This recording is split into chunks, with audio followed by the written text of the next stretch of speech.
Hey, how you doing? How you doing?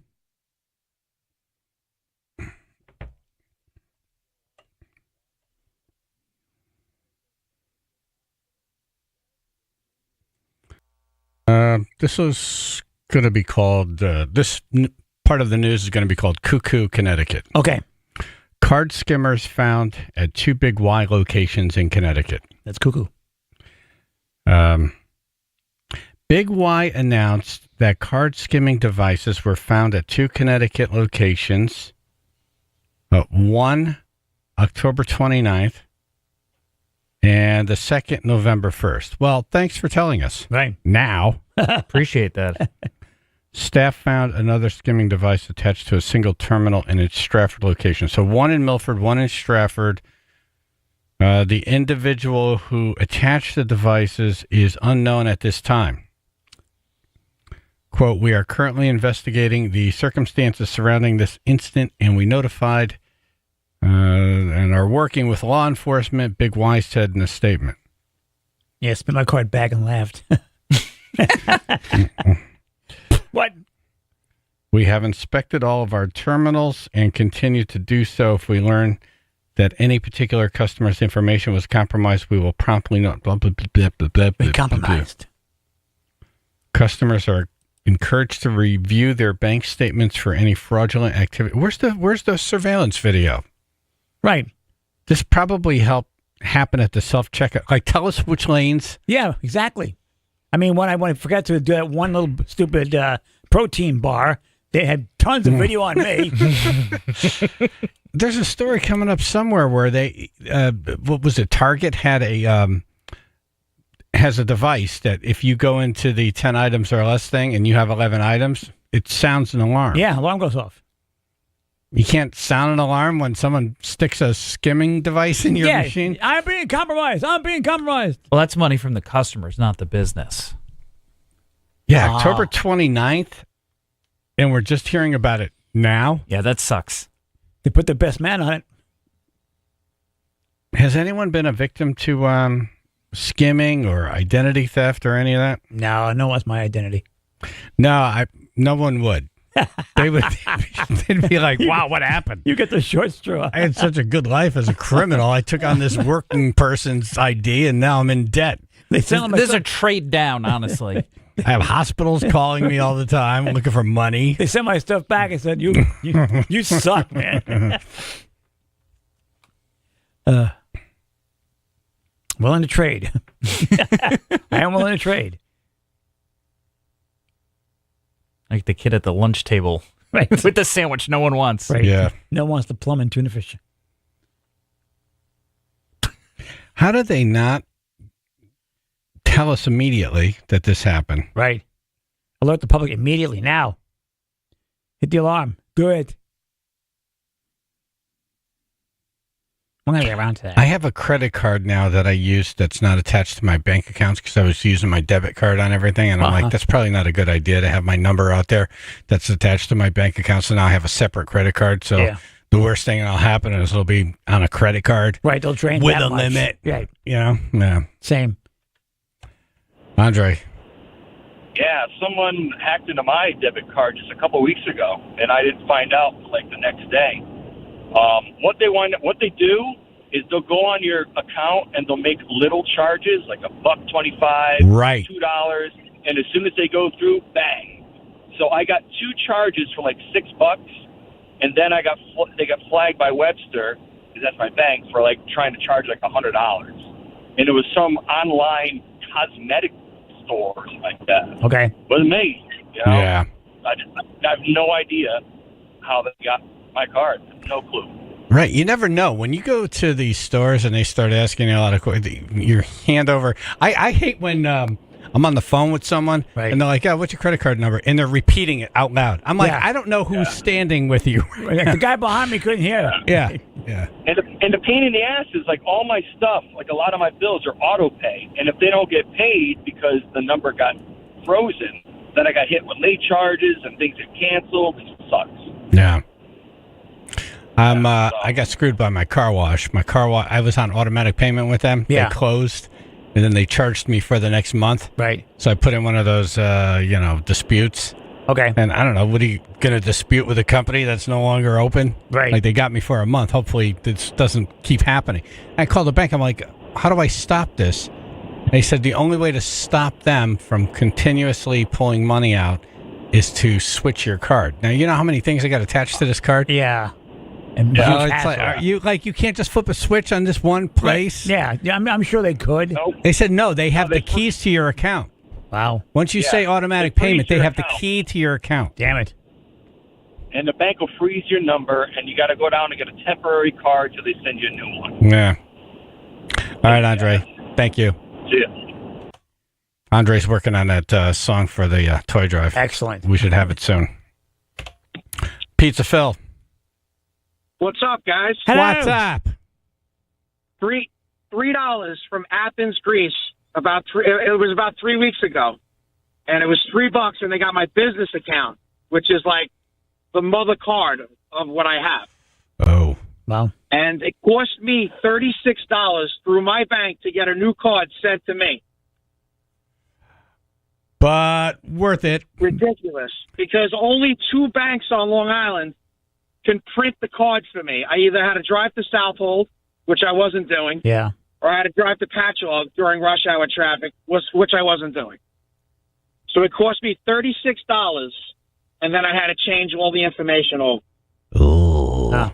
So $3. It was Athens, Greece. $3. They said, "Is this charge yours?"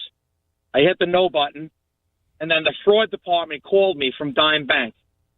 Which by It Great used to be Lakes? Bridgehampton National Bank, and then they turned over to Dime a couple of years ago. Yeah, that $3 was the test. Oh, right. That's The, the, test, next, yeah, but the that next was the one mother was card going to for be a me. big one. Yeah. Yeah. Yeah, that's the business card. So if they would have got into that, it was going to be a bad year. Yeah. It's a drag. They But you can't get just it, flip a switch. Yeah, it was just stupid because it was inconvenience. But the bank charged me $36 to send me a new card, Right.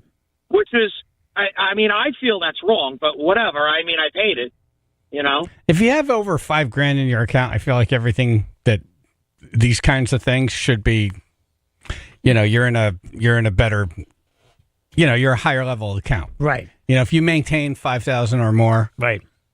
in your account, it should be like, absolutely, Mr. Pizza Phil. funny We you will said send that, that card because it out was to you about- immediately, no charge. I have $36 in Well, mine. it was about $4,200 in the account at that day. Ah, okay. The 5,000 is like So, the mark of you go it to was, that other level. Right. It was during the week.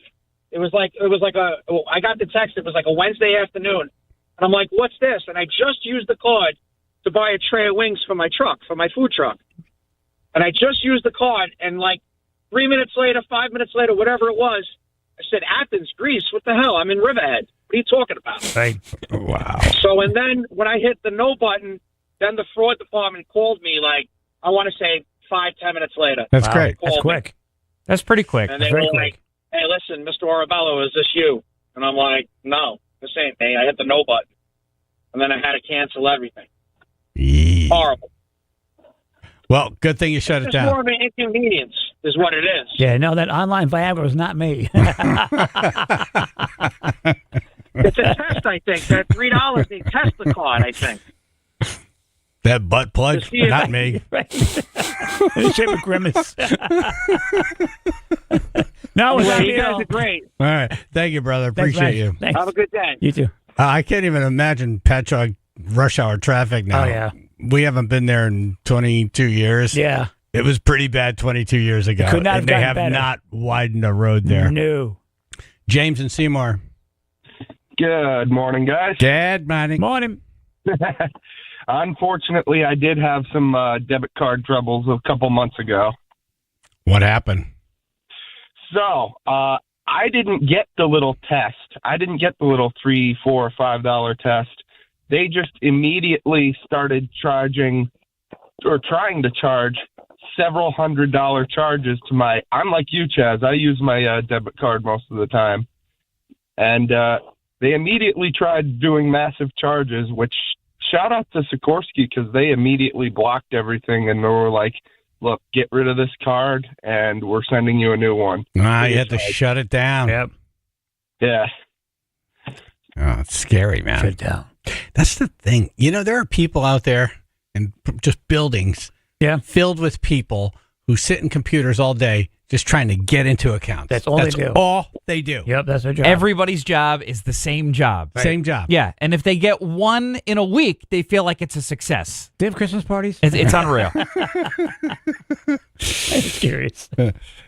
Thanks, James. I love the videos when they get caught and you get to watch that like in real time.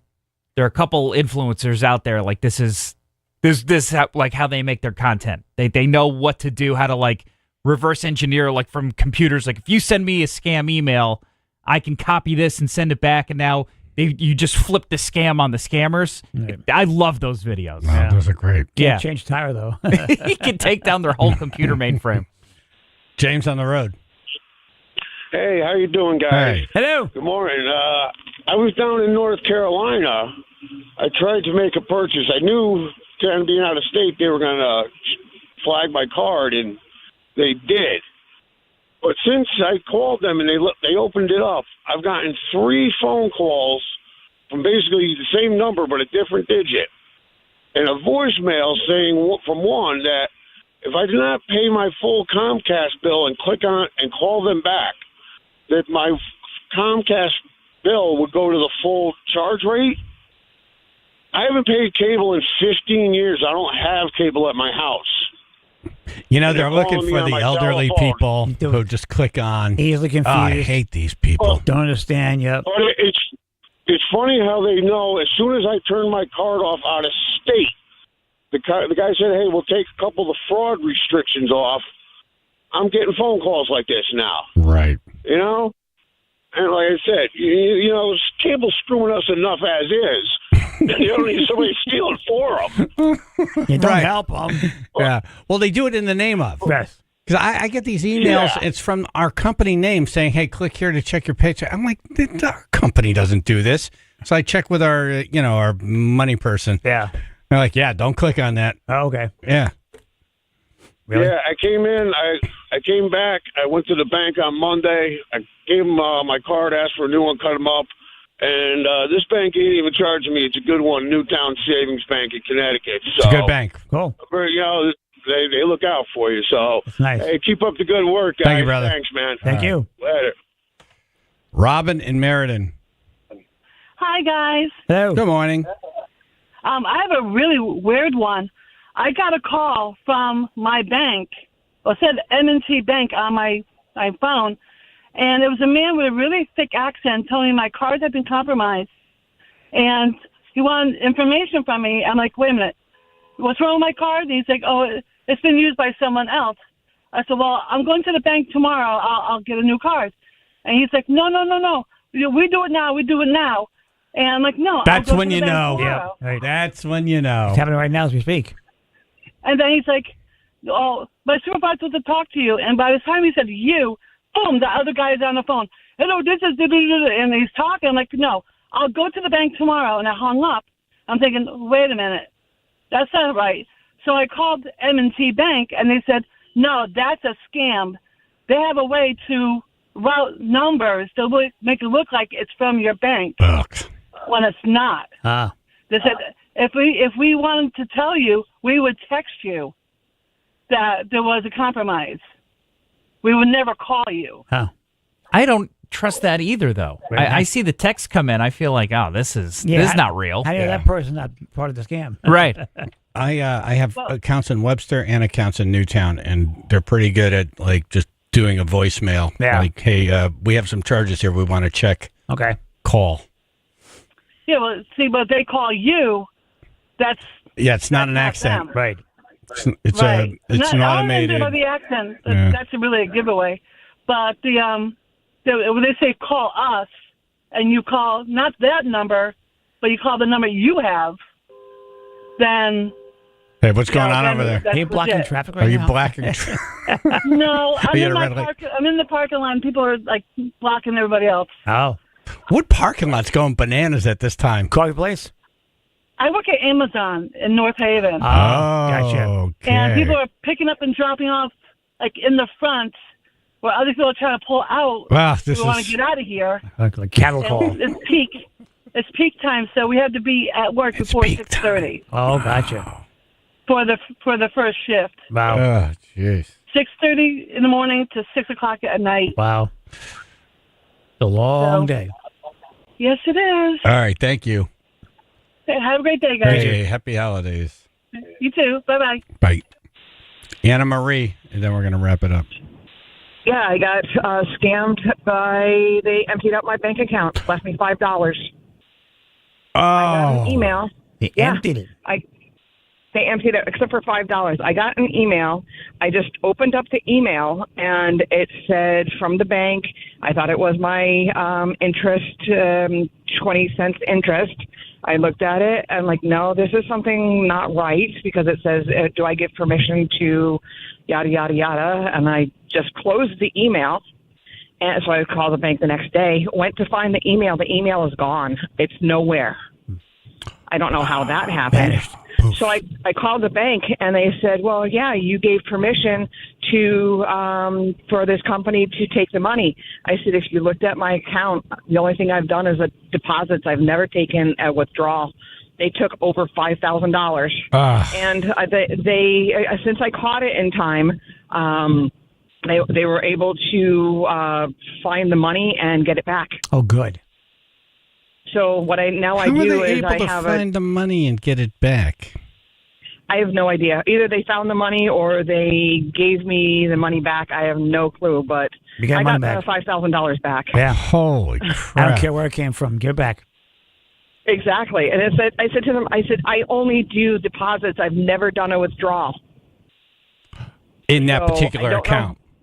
In that account, in all the accounts. And now it's because it's an account that I had to open up for work, because if not, I would have lost the money from the HSA or whatever that was that work had. So I had to open up a work account from their work's saving, credit union. Yeah, I'm confused. But I've anyway, only you got your money back. That's the important thing. Yay. Wow. Exactly. Nice. Exactly. Happy You're ending. the lucky one. Happy ending. You know, it almost feels like they took it. Right. Maybe They're she'll like, know. she got us. Just Damn give it. it back. Ah, Okay, she- give it back. Carl, give it Feels back. weird because Give it back, normally Carl. once it's gone, it's gone. Try somebody else, Carl. Yeah. Yep. So now what I do is I do a double verification on all my accounts. Good. That's smart. Wow. So that's cool. Yeah. See? You're smart. Yep. All right, Anna Marie. Exactly. Thank you. And All right. lucky. Merry Christmas. Merry too. Christmas. All right, we're going to do top 10 winter comfort foods. Cool. 203-882-9757.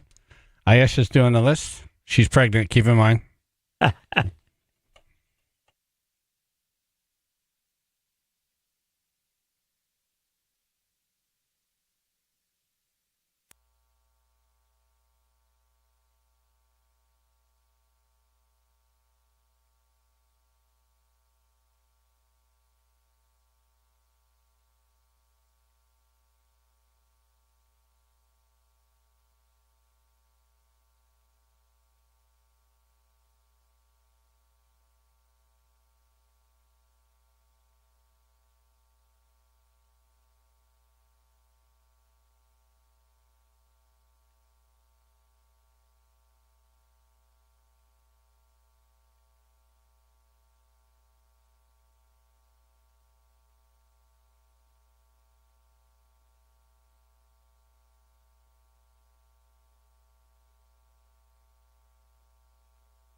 Our auction's wrapping up at 9 o'clock today, and you can get 2 tickets to Rod Stewart and an overnight stay at Mohegan Sun and backstage tour. Nice. And every penny will go to the Chaz and AJ McDermott Chevrolet and Lexus Toy Drive. It helps the kids. So where can you have a great night that you'll always remember, plus make lifetime memories for someone that can use your help? It's a win-win. Yeah, it's on our Facebook page now. Is it like pinned to the top, or do you have to scroll through? I will pin it to the top. All right. So it'll be easy to find. Go to Chaz and AJ Facebook page, and we wrap it up today at 9. So Right. I hope we make some money on that one. Plus, there's Pitbull tickets, same thing, overnight, no backstage tour. He's a party. Yeah. Pitbull, great show. Yep. And then there's guitars. There's a bunch of stuff on there. Yep.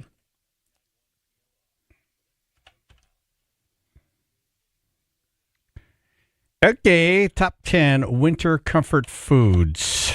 Officer Joe. Good morning. Hey. What we had last night at my house, beef stew and dumplings.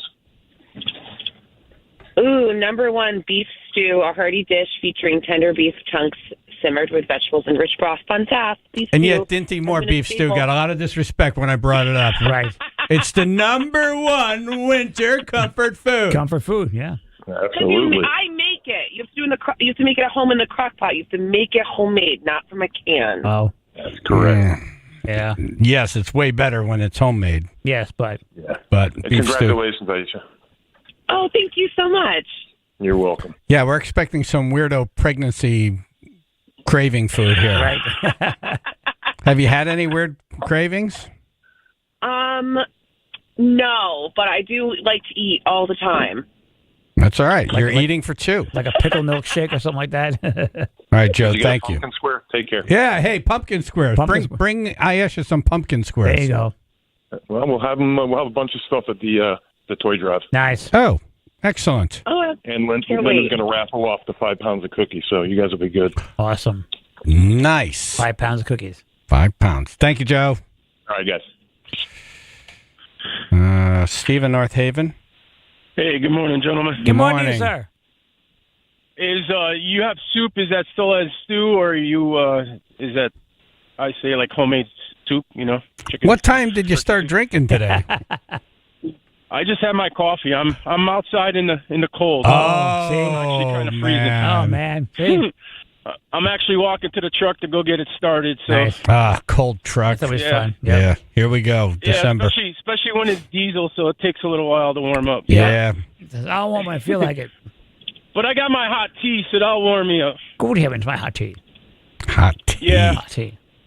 Yeah, tea. I got hibiscus and. Everything was manly until you got the tea. I'm out in the cold. I'm starting my truck. Right. It's a diesel. And I got my tea. Although tea has more caffeine than coffee from what I hear. So. Yeah, but tea's more healthier than coffee. Gotcha. So, soup. Is it on the list? Soup. There is a type of soup on there. I don't know if I should Okay. give soup a pass because there's other. You know what I mean? All right, it's a I don't know. particular soup. A particular soup. Yeah. Got it. Oh, okay. All right, Steve. All right. Stay Have a warm. good one, gentlemen and ladies. Thank you, Steve. Thank you. Enjoy your tea, sir. Paulingford. Morning, guys. Hey. I'm gonna go with a big bowl of chili and bread and butter. With Got to be on there. Oh, Chili with bread and butter. Yes. Chili, number 5. Yeah. Fun fact, chili Chili, chili is the original dish of Texas with origins dating back to the 1800s. Yeah, it's a bed warmer. I love chili. Yeah. We should have a week Very where we just talk cozy. about where you can find the best chili. Right. I think the chili has like that, the actual like the meat chunks, like they like steak, like take like steak and put that in there. That's great. Yeah, it's a killer. Right, not the ground beef, but like Yeah. you cut it into like cubes almost. Exactly. Yeah. Oh man, And you green get a little chili. texture. Green chili is awesome. By the way, AJ loves soup. I love soup. Makes me feel good. I love soup. It fills me up well. I love soup. I love soup. Soup is good food. I've never heard. When did that happen, and why did it happen? I have no idea. I think it was a list like this, and Andre was doing the list. He had soup at like number 1, and you were like, "Who the hell wants soup as like their number 1 comfort food?" So you're like, I'm too mad to participate, so AJ's just going to make up a song, and you just pointed at him, and he was like, okay. I love soup. Makes me feel good. I love soup. Fills me up well. I love soup. I love soup. Soup is good food. Things don't have to rhyme. I'm just doing what you told me to do. Yeah. Just following instructions. I'm following orders. Just doing what you told me to do. All right, top 10 winter comfort foods. Mike and Derby, what do you think? Good morning, guys. I'm going to go with my favorite, shepherd's pie. Ooh, number 4 is shepherd's pie. Wow. Fun fact, original shepherd's pie used lamb. When made with beef, it's called cottage pie. Cottage pie. It sounds like you step on the other side. It really does not have an appetizing name, but it's one of the best things on the planet when it's made right. I step in cottage pie. If I have shepherd's pie, choice between shepherd's pie and cottage pie, I'm going with shepherd's pie. Yeah, shepherd, yeah. All right, top 10 winter comfort foods. 203-882-9757. We're doing pretty good here. Yeah.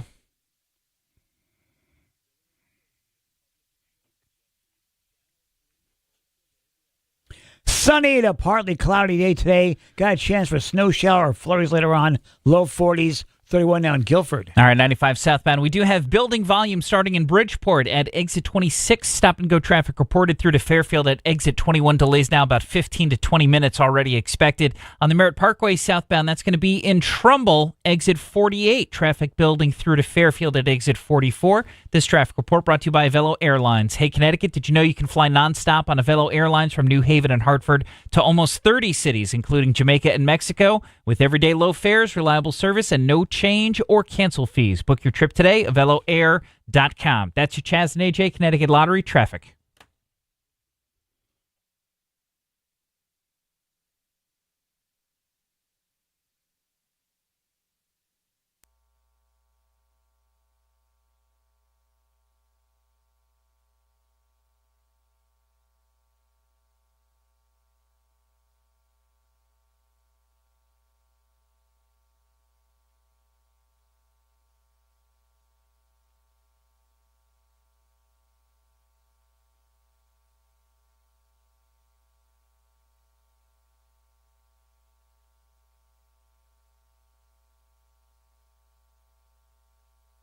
With his voice.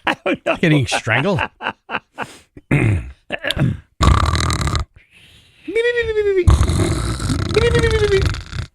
are we sleeping? Adults need 7 to 8 hours of quality sleep each night. Really? I'm lacking.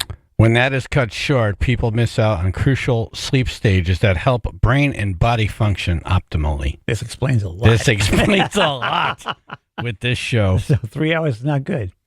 The Sleep Wellness Center at Griffin is concerned you may not be getting great sleep. Okay. They have a way you can find out for free. I'll tell you about that in a second. Okay. If you're one of the 70 million Americans with sleep problems, you may benefit from a sleep study. At Griffin, they care about your comfort, your well-being, and your peace of mind. They provide a warm, welcoming environment where personalized care meets advanced treatments. Here's the important thing, though. You got to get this straightened out if you're not sleeping right. Yeah. Or if you have one of those CPAP machines, you're having problems with that. There's a lot of things they could do that's different than just what you're doing now. Gotcha. But you need a sleep study. Okay. All right. griffinhealth.org/sleep. Take the sleep study. And then if you want to act on the results, call 203-732-7571. But you got to start with going to the website, griffinhealth.org/sleep. And then if you want, call 203-732-7571, the Sleep Wellness Center at Griffin.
Okay, we're doing top 10 winter comfort foods. Ayesha's doing the list. What did we get so far? So far, we've gotten chili, shepherd's pie, and beef stew. Man, all very good. All of those are awesome. Brain. Morning, ladies and gentlemen. Morning. Garfield's favorite, lasagna. Homemade baked. Ooh, yes, lasagna number Homemade 6. baked. Why do you have to put that in on the end? Why don't you just say lasagna? Why do you say homemade baked? It's and implied. it's like homemade. My wife makes baked. it. She's Italian. I'm not And she gonna- fills up the whole. There's two of us. She fills up the whole stove, and then we have extra for the next week because she freezes one of them. Oh, that's great. Second day lasagna is the best. Oh yeah, Second and it's day, like yeah. the 2.5 inches, 3 inches thick, and Yeah. it's great. Yep. No, that sounds All right. great. All right, Later. Thanks. Yep. Homemade baked. Homemade baked. Right. I think you've heard to him. He's referring to his brain. I'm homemade baked. Ayesha on the list? Yeah, number 6 with the earliest recorded lasagna recipe dates back to 14th century England. Wow. Actually. England. Ooh. Ooh. What does know. that recipe look like? It's definitely not what we have now. Probably No. like kippers and stuff like that. That was a send back Yeah. back then. Really. Andre and Derby. What the hell was that I laugh? loves me some grilled cheese sandwiches. Grilled cheese. Grilled cheese. That's not on the list, but that was really good. I was thinking, yeah, it's cozy with some tomato soup. Not big in the tomato soup part. And No, I don't- have I don't you- do the have you dip tried in the it? Tomato soup. I just have it basic. You just dip it in grilled the cheese, tomato soup. bun. Yeah, No? did nothing for me. No. Yeah. I Okay. love soup. Nah. Makes me feel good. I love soup. Fills me up well. I love soup. I love soup. Soup is good food. You always sing it later on. I know it. You may laugh now. It does get in there. It sticks with you. Is that on the And list? somehow that's my fault. On the list? Not on the list. No. She said no grilled No. cheese. Okay. Yeah. Missed that part. All right, Andre, thank you. Fish nipples. Good morning, y'all. Morning. I'm going to go with my mom used to bake it after we shovel fried dough. Fried dough. Oh my God, that sounds so good, but it's not on the list. I want homemade fried dough. Let's kill the kids after they said don't work. Mom used to make it. Cinnamon sugar fried dough and we shovel. Oh, damn. That Hot sounds cocoa real with good. it, you know? Hot Oh, my God. cocoa. Then we call Hot the ambulance. cocoa, baby. Well, thank you. Call the ambulance. My arm went numb. Rick and Stratford. Yeah, how you doing? Good morning. Hey, how you doing? Morning. How about a nice creamy clam chowder? I don't like clam chowder. It's not on the list. Oh. Let me know. You like All the right, thank Manhattan or you like the New England? New England. Yeah. Yeah. And then there's the Where Rhode you go? Island too. Every Right. once in a while. What do they do? The Manhattan's red, Yeah, man's red. A little spicy. and then New England's like the cream It's the white. classic. Exactly, yes. Right. And what is Rhode Island? It's like a brothy Wow. sort of base. It's not as thick. Yeah. Yep. Not on the list, but yeah, good All right. bowl of Very clam good, thank chowder. Yeah, why not? Matt and Bethel. I gotta roll the dice with pizza. Not on the list. God, guys. Pizza's good all year round. Yeah. Too many cozy pizzas. Food. Jeff and Milford. Meatloaf and gravy. Meatloaf. My God, you sound so creepy saying that. And I would do anything for meatloaf. No meatloaf. Really? I feel like, Meatloaf yeah, is I'm great. sorry. I'm Mashed shocked on potatoes. that one. I'm shocked on that one. Wow. It's only top 10. It's hard. Man. Cut it out. No meatloaf. He's No heartbroken. meatloaf. Oh my God. I'm despondent myself. Sean and West Hartford, then we wrap it up. All right. Fried fish with French fries. Not on the list. You stink. Comfort, You stink the whole house. winter comfort food. Right. Winter comfort food. That's like- Winter. like a bad restaurant. Winter comfort food. Winter. Okay, guess not. All right, we'll take one more. Yeah, I'm hungry. Cindy, Long Island. Hey, good morning, everybody. Morning. Morning. My guess was taken. I'm going to go with chicken noodle soup. Oh, so close. There's another soup, but chicken noodle soup is very cozy too. Oh, There's like two that you could combine, kind of. AJ thinks he knows. I bet I know. Thank you, it's- Cindy. I bet I know it's soup. What? French onion. Yes, number 8. I love French onion soup with the cheese on top. Ooh. Yeah, no It's problem. water with an onion squished in it. Yeah, because once the cheese Okay. is gone, Onion water. and the bread is gone, it's just like It's bleh. nothing. It's water. It's armpit water. It is armpit water. All right, so let's wrap it up. All right. Well, whatever. Number 10 was actually beef stroganoff, which I love. 9, baked ziti. 8 was armpit soup, apparently. 7, chicken and dumplings. 6, lasagna. 5, chili. 4, shepherd's pie. Number 3 was macaroni and cheese, guys. Oh, Right. Damn. Yes. Number 2, chicken pot pie. Very cozy. Hmm. I've And then already had number it. 1, beef stew. All right. Nice job. Thank you, Ayesha. Thank you, guys. See you Thursday. See you Thursday. All right. Coming up the dumb way I injured my eye yesterday. See if anyone else did it.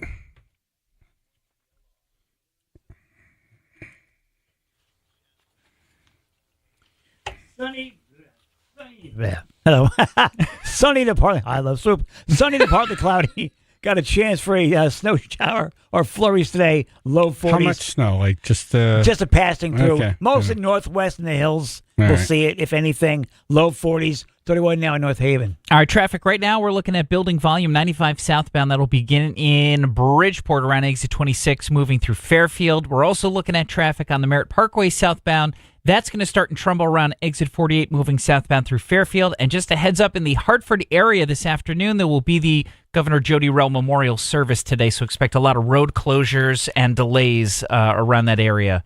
This traffic report is brought to you by Positive Coaching Alliance. Got issues with youth or high school sports? Positive Coaching Alliance can help. PCA, a national nonprofit, offers more than 1,000 free online resources for youth and high school sports coaches, parents, students, and administrators. Visit PCADevZone.org. That's your Chaz and AJ Connecticut Lottery traffic. Omaha Steaks. Omaha! Yeah, you want to talk about winter comfort food. Delish. Nothing delivers comfort and joy quite like the unrivaled quality and taste of Omaha Steaks. Oh, yeah. It's guaranteed perfection in every single bite. I'm really still amazed at how do they do it? Right? How? How? How do you? How you do this? How? See step method. I love it because I'm like a straight line person, so Yeah. I have all the Omaha steak boxes and the sides and the desserts in my freezer in the garage. Yeah. With the dates written on it when it arrives. Like so a I know- library. so it's like a library. I got my meats over here. Right.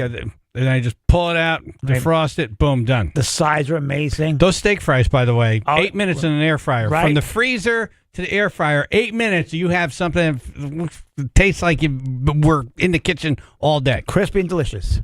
All right, I got to tell you about the special here. Oh, yeah. All right. What? Unforgettable gifts they have going on right now. 50% off site-wide at omahasteaks.com. Plus, score an extra $30 off with promo code CHAZ, C-H-A-Z. That's 50% off at Omaha Steaks. Wow. You know how to spell Omaha? Yep. How? OMAHA. Yes, thank you. omahasteaks.com and an extra $30 off with promo code CHAZ, C-H-A-Z. Minimum purchase may apply.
Boring.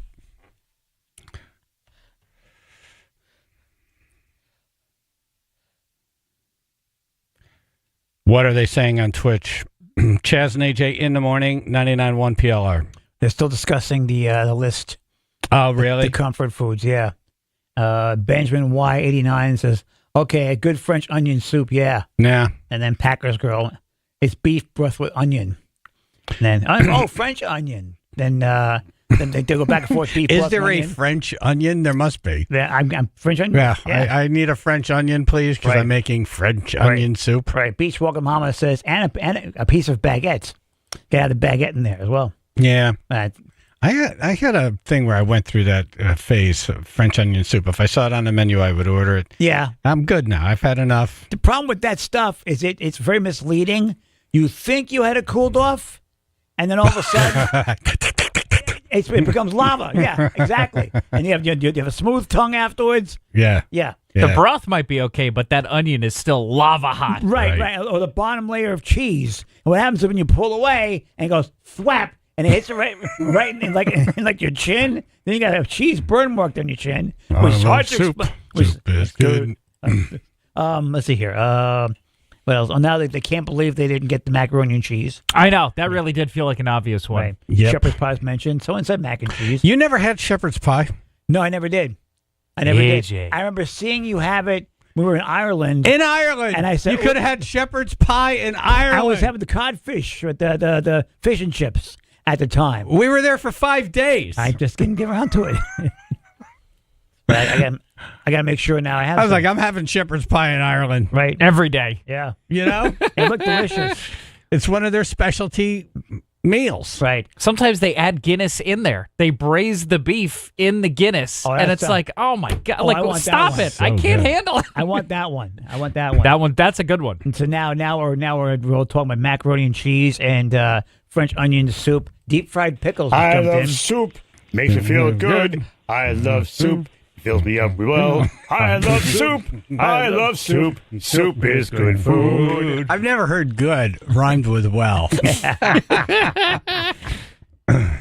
Tater tots just jumped in here. Tater. Goulash.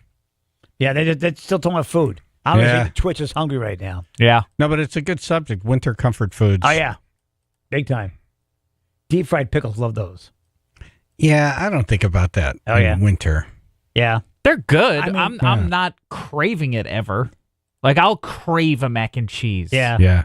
Or a nice, I'll crave a chili. I'll crave like meatloaf with like the brown mushroom gravy and mashed potatoes. Right. I'm shocked meatloaf wasn't on there. We could trade out a couple of things that were on her list Yeah, seriously, yeah. and stick meatloaf on there. Big time, yeah.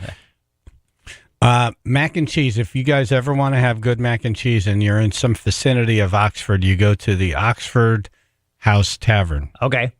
And they make it when you order it. Nice. It's not in a pot in a refrigerator No, that it's they make pull to out order. and warm. No, they make it to order. Nice. So can you get stuff in like bacon or hot dogs? You can get pulled pork in it. Oh, hell yeah. Why are we sitting here right now? Exactly. Why are we here right now? What are we Stop your doing? car, heading over there. I love soup. I didn't get to the dumb way I injured myself Oh, yeah, we yesterday. gotta find out. Yeah, we could do that later. What I was did trying to you do? look. It looks normal. Yeah. It It's looks this like- one right here. Yeah. It looks normal. Oh, I see a little Yeah. darkness. And I didn't tell Jennifer because then it becomes an hour of like, she puts the gloves on and the. Let me you know. look. Let me look. Yeah, it's a whole thing. It's like Okay. playing doctor. Which actually not a bad thing. No. Cell phone policy at a Connecticut school has people ripping mad. Coming up in news.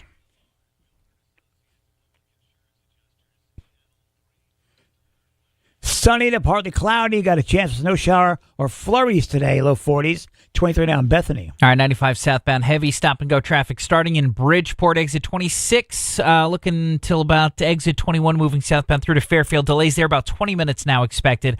On the Merritt Parkway, southbound delays will begin around the Fairfield area, exit 46, moving southbound as well. Expect about 15 to 20 minutes of slowdowns there. And through the Hartford area this afternoon, expect delays for memorial services for former Connecticut Governor Jody Rell. This traffic report brought to you by Make-A-Wish. Make-A-Wish is a proud participant in the 2024 Subaru Share the Love event. From now through January 2nd, when you purchase or lease a new Subaru, Subaru will donate $250 to the participating charity of your choice. Go to wish.org/Subaru for more information. That's your Chaz and AJ Connecticut Lottery traffic. Who wants to win $5,000?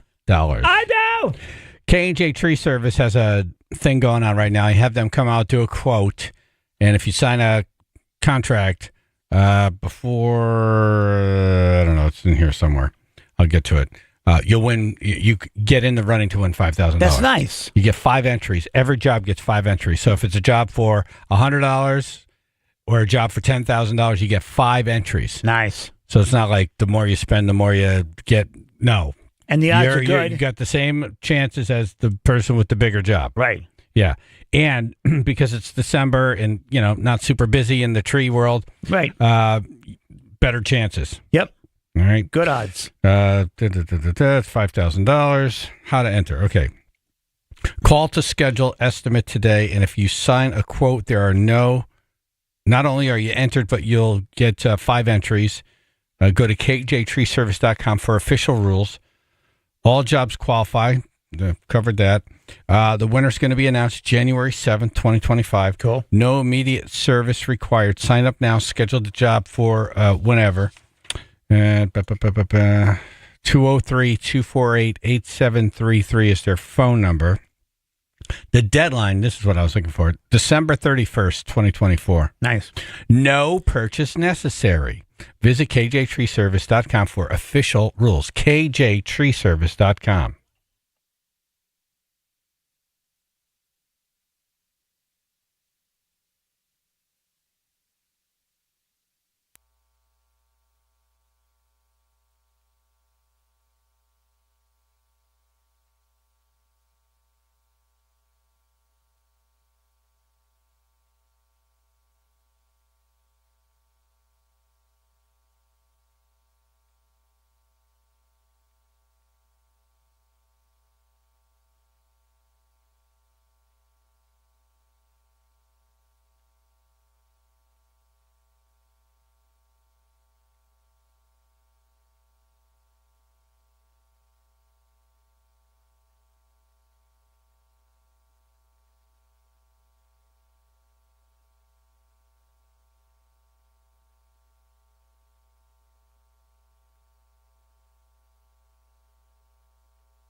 Hey, how you doing? How you doing? All right, first off, you can get tickets to see Rod Stewart and an overnight stay at Mohegan Sun and a backstage tour for not a lot of money. No. You go to the Chaz and AJ Facebook page right now and make a bid. If you want it to be private because you're going to present it as a holiday gift, you can do that. You can, I don't know, whatever, the Facebook thing. You know, the private message? The private message. Yes. Yeah. And, we'll count you in. It ends at 9, so 2 hours. And there's also Pitbull tickets there. There's a Rolling Rock guitar. There's a lot of really cool things you can get as a gift. Yeah. And all of the money goes to the toy drive, the Chaz and AJ McDermott Chevrolet and Lexus toy drive. So you're helping kids. You're getting a cool gift. Yep. Not a lot of people are bidding. I think we have one bid on one thing. Really? Get in there. It's sad. Yeah. So please go to the Chaz and AJ Facebook page and check it out. There might be something really cool you can get for someone, and then you're helping kids. Exactly. Okay. There's a new cell phone policy. It's beginning in Middletown schools. It has people ripping mad. Ripping. Students in Middletown schools will put their cell phones in pouches during the school day as part of a new policy. This comes as research shows that cell phones harm students' learning and mental health. Wow, they had to do a study for that. Yeah. I told you that 10 years ago. I got to sign up to do these studies. How much did it cost us? Yeah, 30,000, 100,000. Yeah. In August, the Connecticut State Board of Education said the board had seen reports of cyberbullying and distractions from parents and students, and state officials are looking to reduce that. They also have spoken about teachers fighting for students' attention. This is why before the okay. They're doing it in Manchester, and apparently it's working. Okay. I just don't know if I want my phone going into a pouch where 100 other phones have been. Well, I don't know. Can you transfer germs like that? Unless you have like your own pouch, like they put your name they on have it. a specific pouch. Right. Yeah. Oh, that would be cool. Yeah. Let me go to Jennifer in Orange. Hi, Jennifer. Hi, how are you? Good. Good morning. Good morning. I'm on my way to work right now at the high school. Oh, you work at the high school? Yeah, in Fairfield. We've been taking the cell phones for a while. The pouches are almost ripping, and we need new pouches because we've been using them for so long. I can't imagine not taking the phone. And not only is it the phone, you're like, okay, earbuds out. Oh, take that watch off. They're getting alerts. And then they'll hide the earbud. They'll play it so low. I'll have to go up to the cell phones and I'll check it. And I'll see a kid not paying attention, and I'll hit pause. They look up like, what are you doing? I'm like, oh, I'm sorry, I'm teaching class. Would you like to pay attention? Because they're sneaking the music on. They're putting the cell phones away, but they can still play it through their earbuds or through their computer on a very low volume. It's like a whole classroom management. It takes me like 10 minutes to get them. Wow. And then some of them will put the case in there and try to trick me, and not the actual cell. So it looks like there's a cell phone in there. It's the back of the case. I would have been one of those kids. I would have been, I would have been doing all kinds of stuff and sneaking and, yeah. It is so funny when I catch them like, ooh, busted. I got to mark you down now 2 more times, and I'm calling the parents, and they're like, oh. And then you call the parents, and what happens? I haven't had to do that because, like, I threaten crazy stuff. I'm like, that's 5,000 points off your grade, and they start laughing, and then I just move on. All right. You're a cool teacher. Right. Yeah, but I definitely manage it, but it's a whole classroom management thing. If not, they're just not paying attention. I'm literally asking them a question. I call their specific name, and they're listening to music. Well, I can't tell you how many times that's happened to me. I get called on. Right. And I was like, I have no idea what we are talking about right tuned now. out, yeah. I wasn't listening to music, but I was listening to music. Right. The voice in my head kept interrupting. I had the voice in my head was drowning you out. Right. Now, what were you saying? I get them to burn things. Music is kind of your job. You kind of have an excuse. Let's go into AJ's head right now. I love soup. Makes me feel good. I love soup. Fills me up well. I love soup. I love soup. Soup is good food. Wow, it's like you're in there right now. All right, I got to go to work. Hey, Thank thanks you for so doing much. what you do. Thank you. It's important work. And good luck. I don't know how we get better on this. Like, how do we pull out of this trajectory spiral. of this downward spiral. You know, these companies are fighting for the attention of all of us, and man, are they winning. Yeah. We're giving it over. Willingly. It's like, yes, please have it. Yeah. It's very addictive. And, you know, it's not like, oh, they just happen to, you know, make a good product. No, they have psychologists that are doing studies, real studies, figuring out what pulls people in. Yeah. Like how long can you put your phone down and like not touch it? How can you turn off your screen on your computer right, and turn your phone off for an entire show? No. Young Chaz in Vegas just took all of his social media apps out because he's like, really? It's distracting. Wow. I'm in the process. That's bold. I've lost 2 already, so I'm down to half. Yeah. It's a lot, though. It's a lot of time. Yeah. It's a lot of time.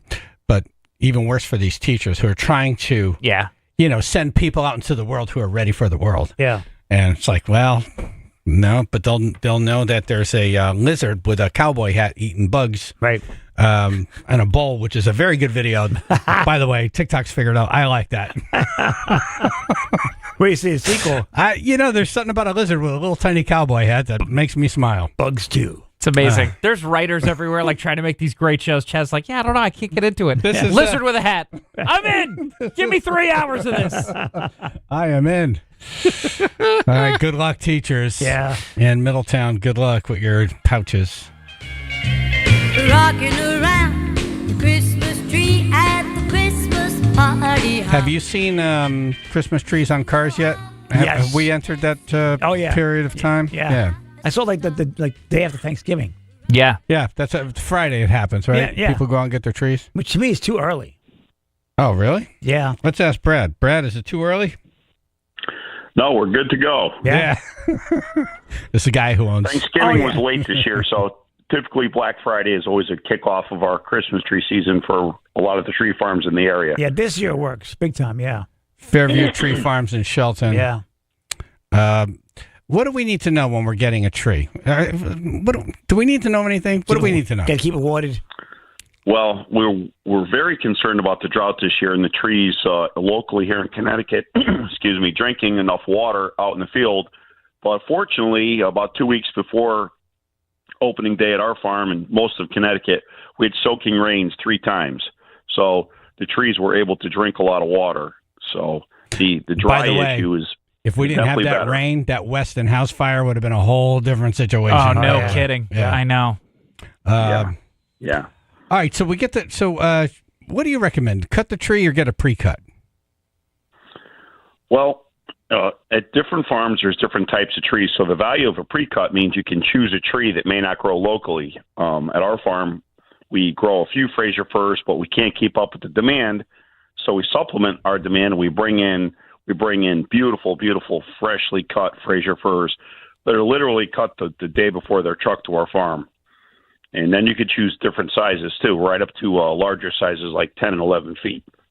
I did one of those deals at Brad's Farm like 20 years ago. Right. We're like, all right, we're your going out to cut down a tree as a family. Here we go. And it's like, all right, we're going to keep going until I find a tree that's like spectacular. Right. I kept going. I don't know when I see it. And we cut the tree down, and I'm like, oh, crap. Now I got to...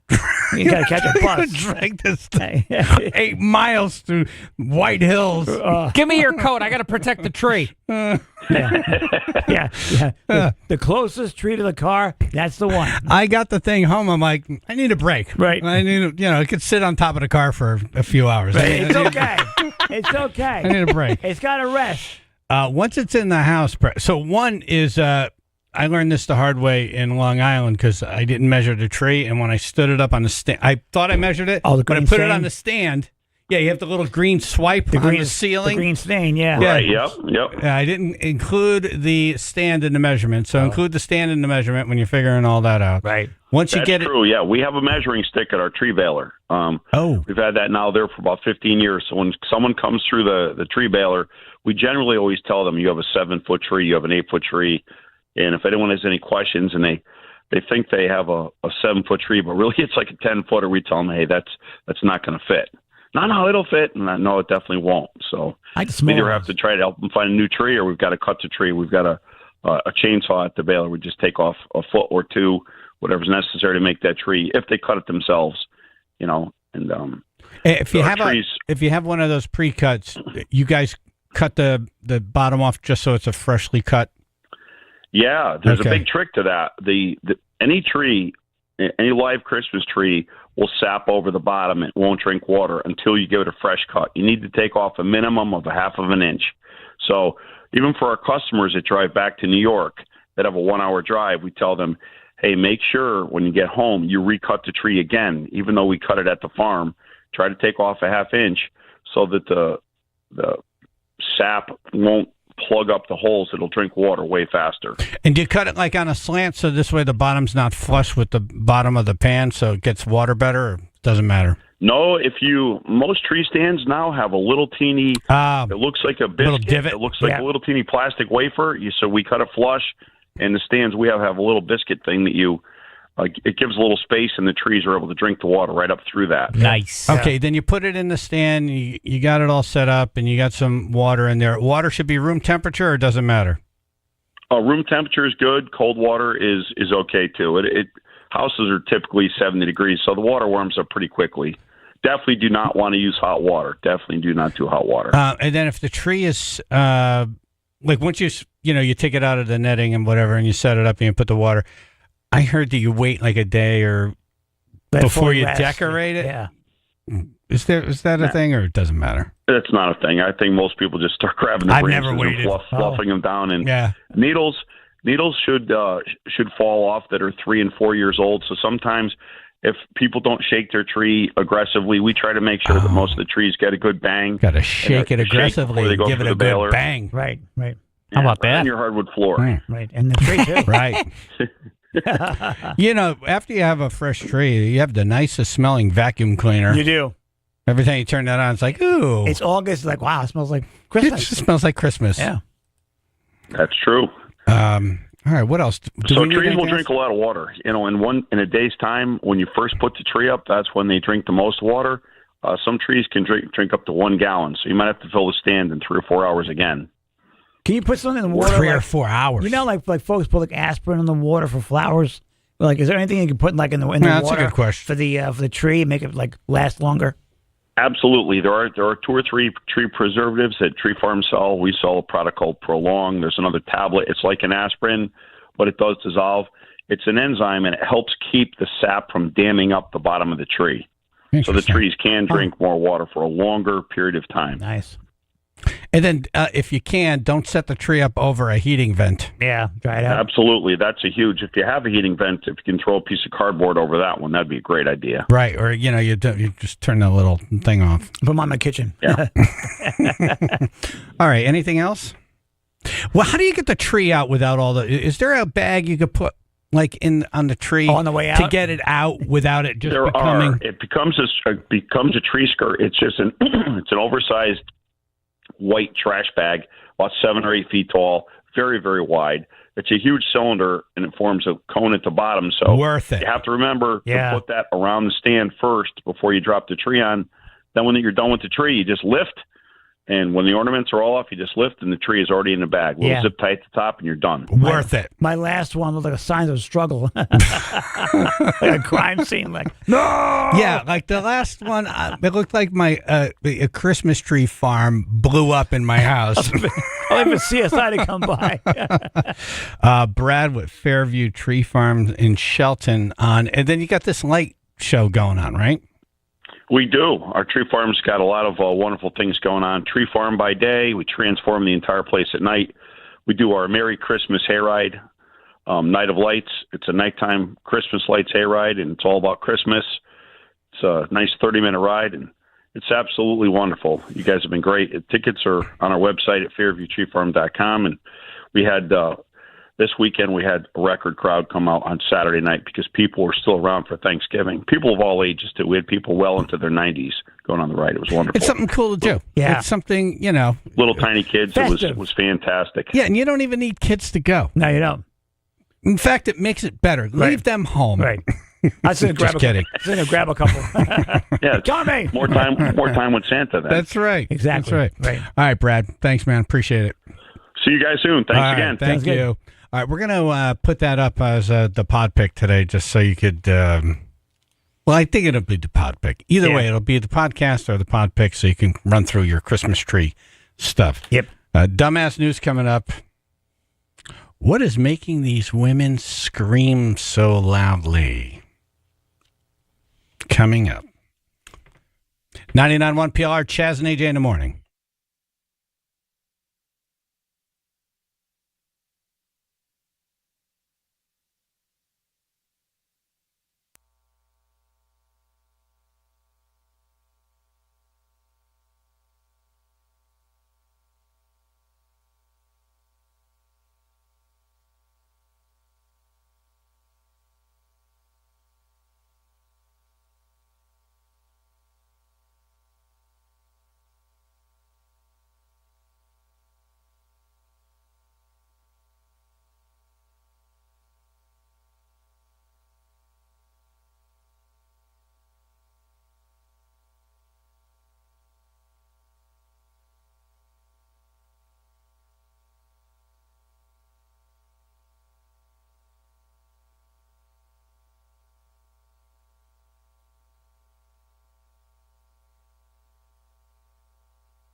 $99.1 PLR. Thank you. What? Comedian Vince Barry in studio. Good morning. Hey, good morning. Morning. Woo. All right, let's hear the scream, and then we'll try to figure out what made them scream like this. Okay. Wisconsin women, right here.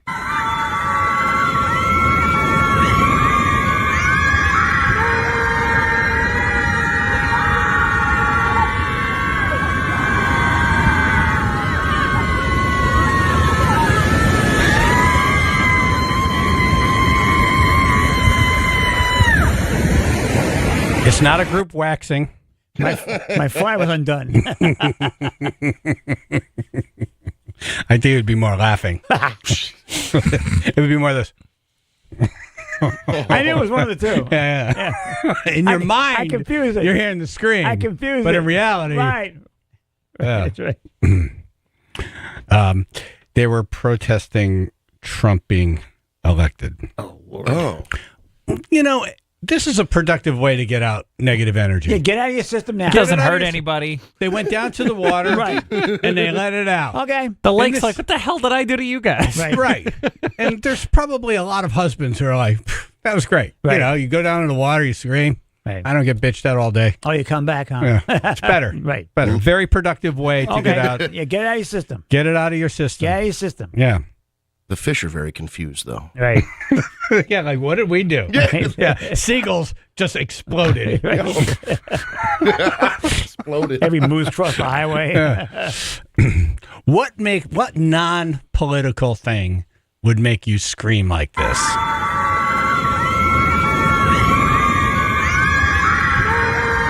It almost sounds like they're on a roller coaster. Yeah. Right? You ever do an icy That's plunge? how I should have framed this bit. Like, what do you think's happening to them right now? You ever do an icy plunge? Icy plunge. Icy plunge. It's exactly it. Yeah. That's all you hear. That last woman. That's Yeah. a good one, man. Yeah.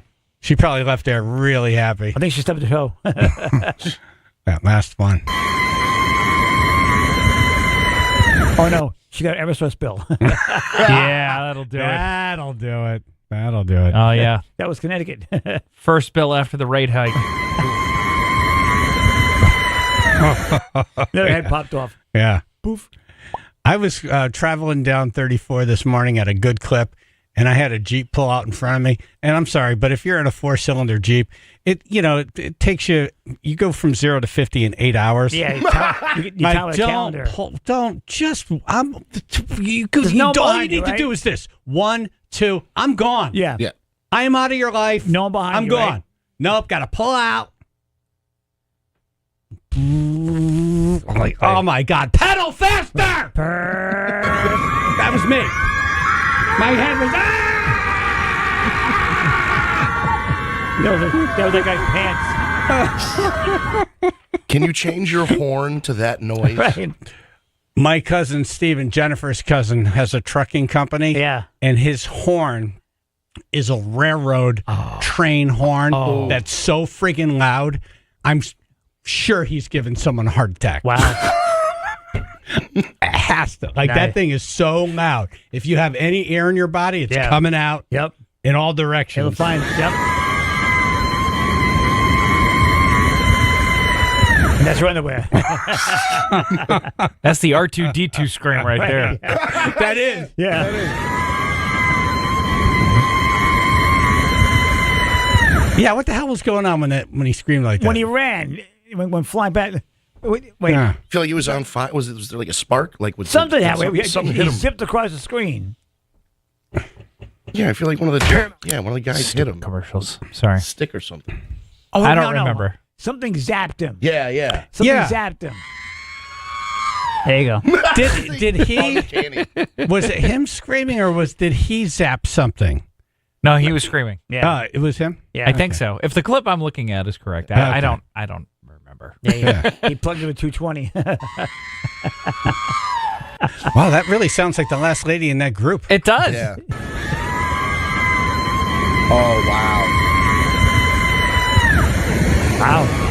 She held it longer. Very similar. Nice. The same pitch and everything. I wonder if they're the same height. There's a story somewhere in my pile about a guy.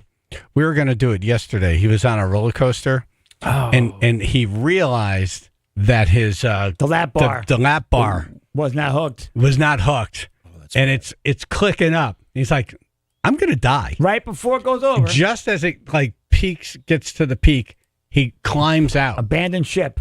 Did a good job. Whoa. Right. Saved his life. That would have been him. Splat. Right. Yeah, there would have been an additional sound effect at the end. Right.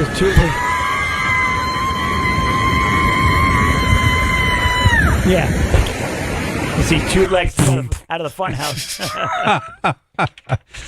Do you have the news report of that dude? I do.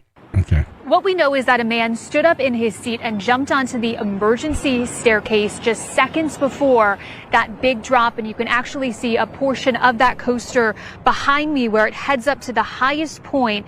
The man who spoke to us says this was a terrifying experience that should have never happened. You A think? celebration at Castles and Coasters Sunday nearly turned tragic for one Valley man. Yeah, it was just adrenaline, and I didn't want to die that day. He didn't want to show his identity. Good that you didn't want to die that day. Thank God. Some other day. I was thinking more of a Tuesday. He didn't want to show his identity, but describes the terrifying moment when he says his lap bar unlocked. I heard a click noise that was different from the chain taking us up the hill. And I checked my lap bar, and it released. This video shows the moment he stood up in his seat and jumped out onto the emergency staircase with just seconds to spare. He believes he could have been killed if it wasn't for his quick thinking. It could have been one of the 11-year-olds. It could have been somebody younger. that's a It good could have been point. somebody older, not as agile, right? He says the manager offered him a refund and took a report, but feels like his Not enough. concerns were not heard. Here in Arizona, the state does not oversee regulations of amusement park rides, but requires rides to be inspected at That's least part once of the thrill of the roller coaster is that you could die. Right. You know? Right. But you don't. Exactly. And There's took a that- line. They Yeah. took that second part out of it. Right. Just put this was a sure This thing. one, it's like playing Russian roulette. This was guaranteed. Someone's going to die Yeah. on this roller coaster. We don't know what day, Right. Lap bar. but someone's going to die. Lap bar very important. but requires rides to be inspected at least once a year. Not State enough. law- That is not enough. Not enough.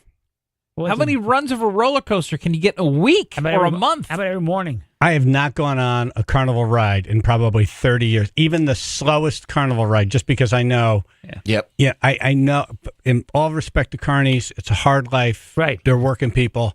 But, you know, I know you don't check every cotter pin and every button, bolt and nut. And, you know, Yeah. you're not going around every night like, hey, no, you Yeah, got to, as soon as it ends, you got a bottle of Jack Daniels and a pizza. Exactly. Right. You had a long day.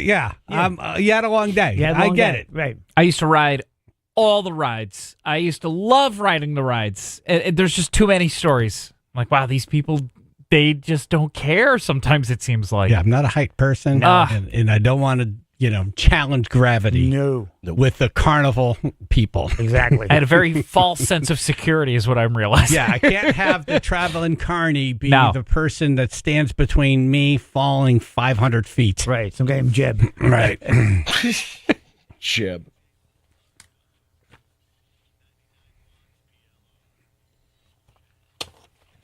All right, we're going to check on our auction items. We got tickets to Rod Stewart, tickets to Pitbull, plus overnight stays to both those shows, and a guitar, Yeah. and a Hillary Nutcracker. Nice.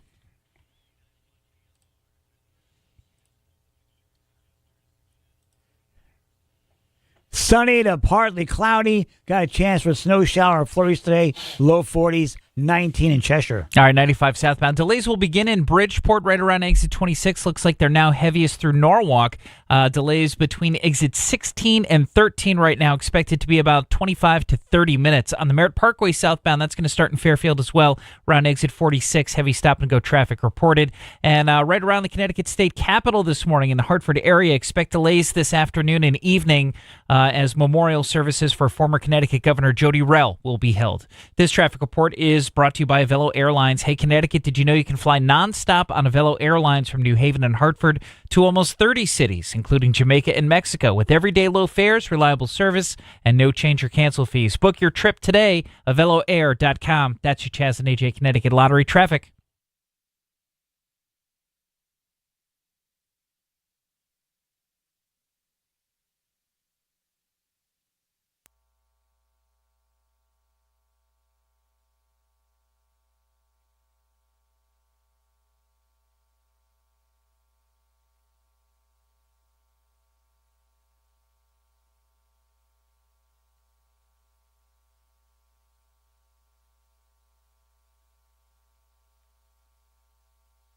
Hey! Hey! Connecticut in-home assistance. There you go. If here's 10 signs that home care might be needed. Okay. Recovering from a hospital stay, obvious. Yeah. Bills are not paid.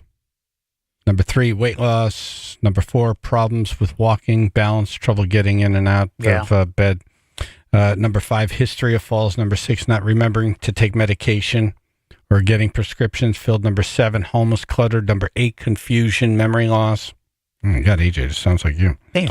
Number 9, recent car accidents. I'm just kidding. I'm going check. Yeah, right. Check. 9, recent car accidents or problems driving. No problem there with you. Yeah, I'm good. 10, changes in personal hygiene and grooming. I showered. All right, good.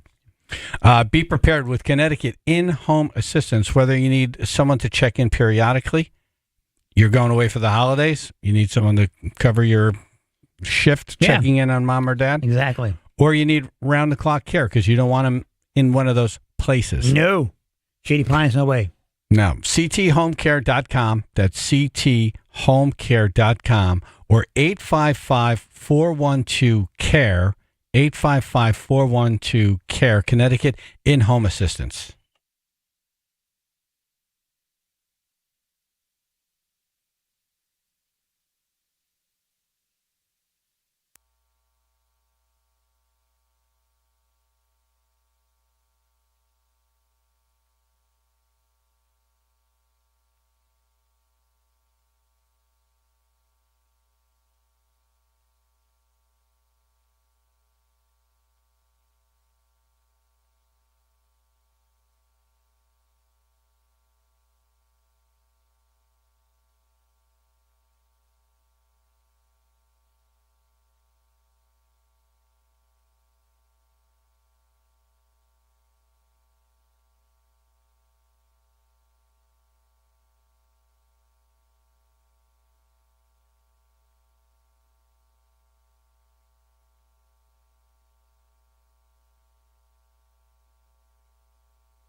Wow. Vince Berry in studio. We got our Chaz and AJ McDermott Chevrolet and Lexus Toy Drive coming up a week from Friday. Yep. Live at Jordan's Furniture, 6 to 10 a.m. We like to walk in there with as much money as possible. Yes. We made $52,000 on Battle of the Box. Congratulations. Big thank you to Scott Haney, by the way. Yeah. 10,000 of that is his. Very nice. And then we're doing an auction, and we had Tom Cantone from Mohegan Sun donate 2 tickets to Rod Stewart, which I believe is his last tour. He's saying it's his last tour. So you'll see Rod Stewart. Yeah. An overnight stay, and then they'll give you a backstage It's an icon. tour Yeah. of his office and all this stuff. That we have a bid on right now for how much? We have a starting bid of $500. $500. Okay. So Tom said it's worth about $7. I think it's worth more because you get the tour, Yeah. an overnight stay. Yeah. I mean, I thought And he gives a good tour, too. he gives a good tour. Yeah. But you get backstage. I like getting backstage. Yeah. You feel very posh. Yeah. Yeah. So, and every penny goes to the kids. Yeah. Right. Pitbull, anyone? Not yet. No one cares. Pitbull's fun, though. Pitbull's, who likes Pitbull? Seriously. No, I was asking. Oh. I've seen some of his videos, stuff like that. He seems like a fun dude. No, he seems Yeah, great. he's into like I car- couldn't name one song. He's into cars, stuff like that. It's all like, it's a lot of flash. It's women. It's, He's got the shaved head. yeah. Yeah. There's a period. It just seemed like he popped up everywhere for a while. Yeah. Yeah. He was just there. He was. Oh, he's in the commercial. Oh, he's at the Super Bowl. Yeah. Oh, he's at this boxing match. Like, what is he? He was at. How did he get at all these things? Yeah. Right. He feels very Miami to me. Yeah. Yeah. I was in Orlando at a WrestleMania, and they're like, "Ladies and gentlemen, give it up for Pitbull." And I'm like, "We're getting What? a Pitbull concert in the middle of WrestleMania. Nice. He is everywhere." I couldn't name a song, but I think it would be a great gift to give to someone. Yeah. He's got An Fireball, overnight right? stay Isn't that him? and Pitbull. Yeah, Right. Fireball. Fireball. Do we have it? Can we hear We'll it? pull it up. Can someone call and bid on this, please? Yeah. Seems Really, like it'd be say- a fun time, even What's if our- you don't know Oh, the music. absolutely. Fun time. Right. Even if you don't like it. Right. Or you give it to someone as a gift. Yeah, get the kids out of the house. Here you go. What's the minimum bid we asked for? 500. 500 500. for Pitbull. Should we lower that? Let's see what happens. It's an overnight stay. I mean, Yeah. that's almost 500 I mean, there. anything we get is more than we had. Yeah. Yeah, but still, I'm trying to get a Well, little we're going to end this auction at 9 a.m. Oh. So, Okay. Maybe drop the price. Fireball. well, this is fun. Yeah.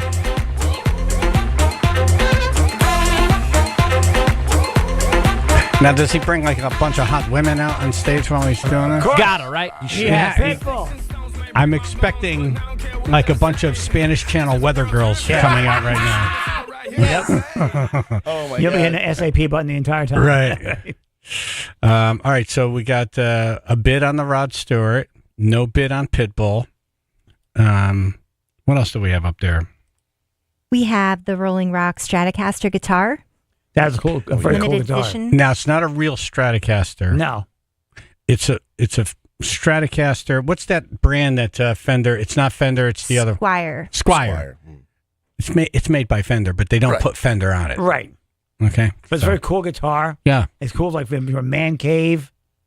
Yeah, look really nice. What's the minimum bid on that?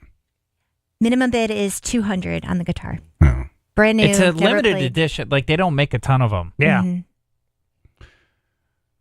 What else? We also have a really nice lot with a designer Brahmin purse and 2 freshwater pearl necklaces. So the purse alone is worth between $200 and $300, and then the necklaces as well.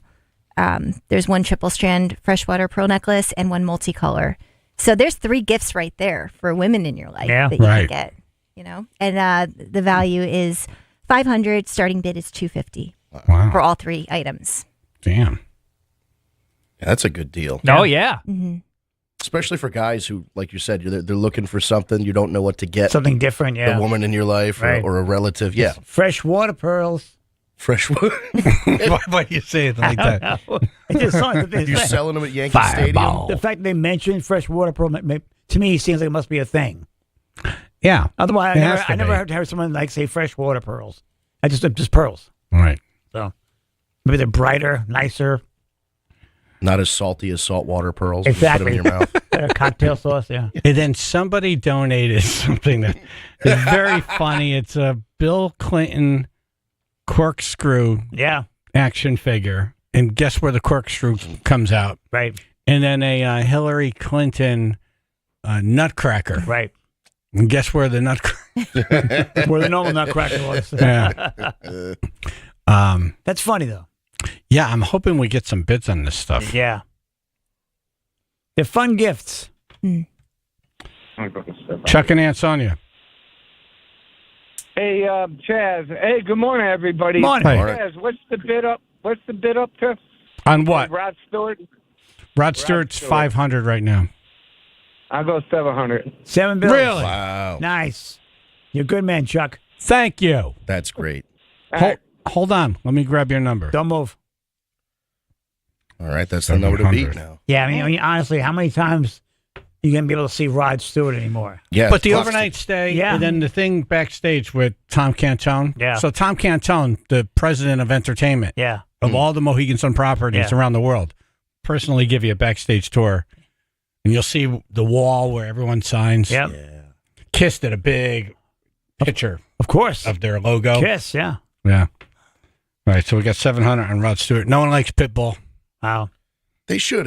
He's fun. I mean, I've only seen him do one song once 10 years ago, but I mean, it was fun while it lasted. But it's an overnight stay. Right. It's a lot of dancing. So if you like to dance, and you like that Miami music scene is perfect for you.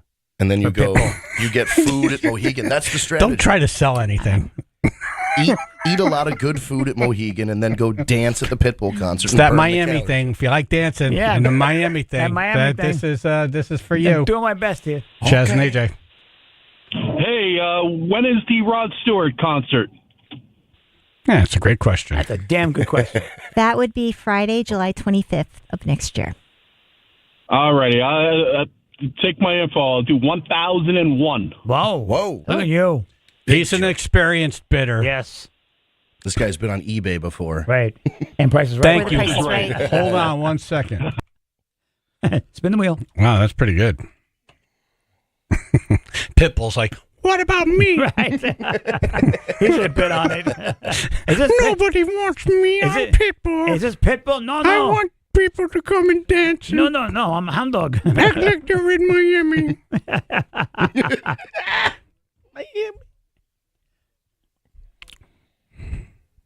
We got sunshine to partly cloudy skies today. Got a chance for a snow shower or flurries. Low 40s, 26 now in New Haven. All right, we've got delays 95 southbound. That's going to start in Bridgeport. Exit 26, heavy stop and go reported moving southbound through to Fairfield. Delays heaviest, though, through Norwalk. Exit 16 to 13, over 20 minutes of additional travel expected there. On the Merritt Parkway southbound, that's going to start in Fairfield as well. That's exit 46.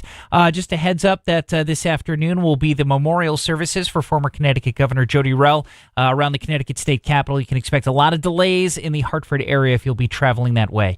This traffic report brought to you by Medicare.gov. An official message from Medicare. Medicare plans change from one year to the next, and this year it's important to compare all your options during Medicare open enrollment. Visit Medicare.gov. Open enrollment ends December 7th, paid for by the U.S. Department of Health and Human Services. That's your Chaz and AJ Connecticut Lottery traffic.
We're doing our auction, and it turned into an on-air auction.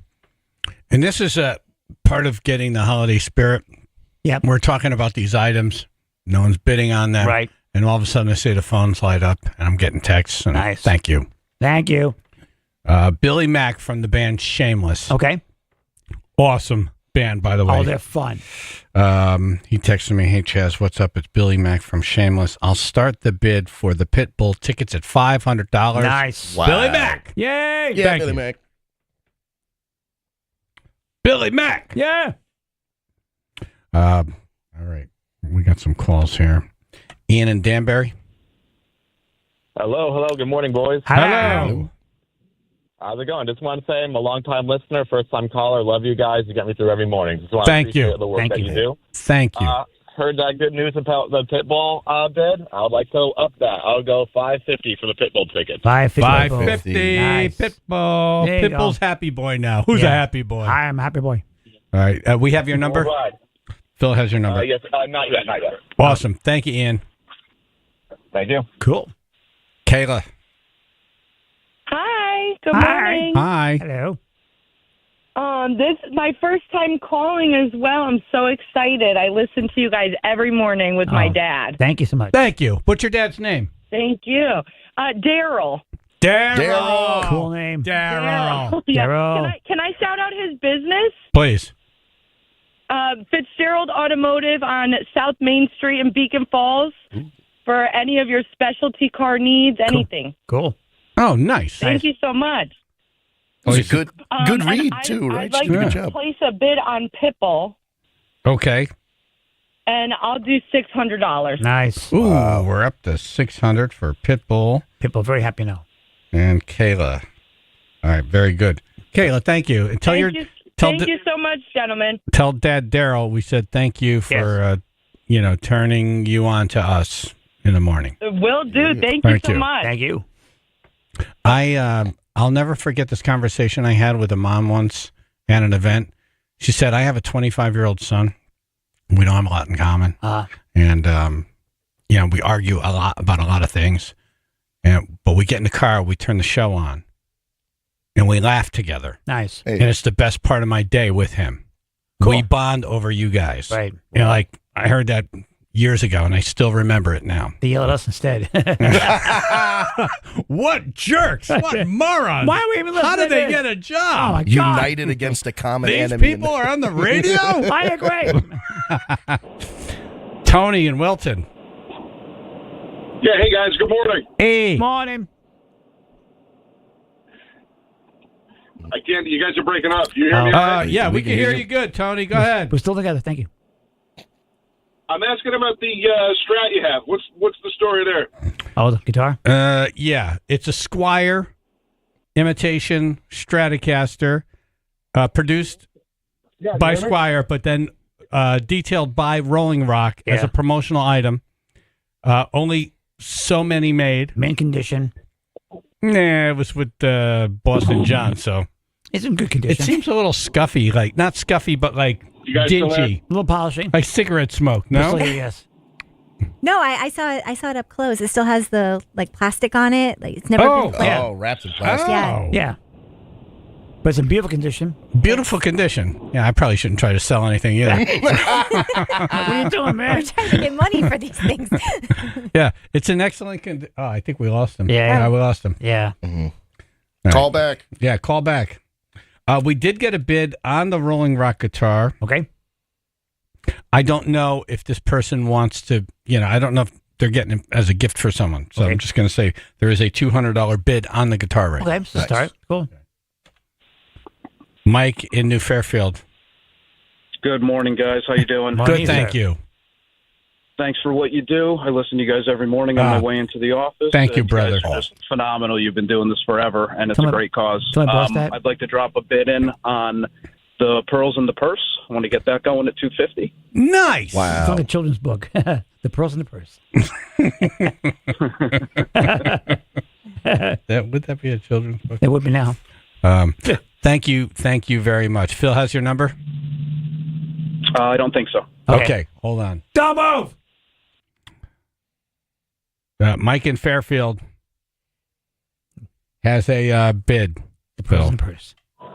Chuck and Aunt Sonia. Hey, what's up, guys? Hey. What's up, Chuck? I'll go up to 1,200 on the Rod Stewart thing again. Whoa! Damn, man. Look at you.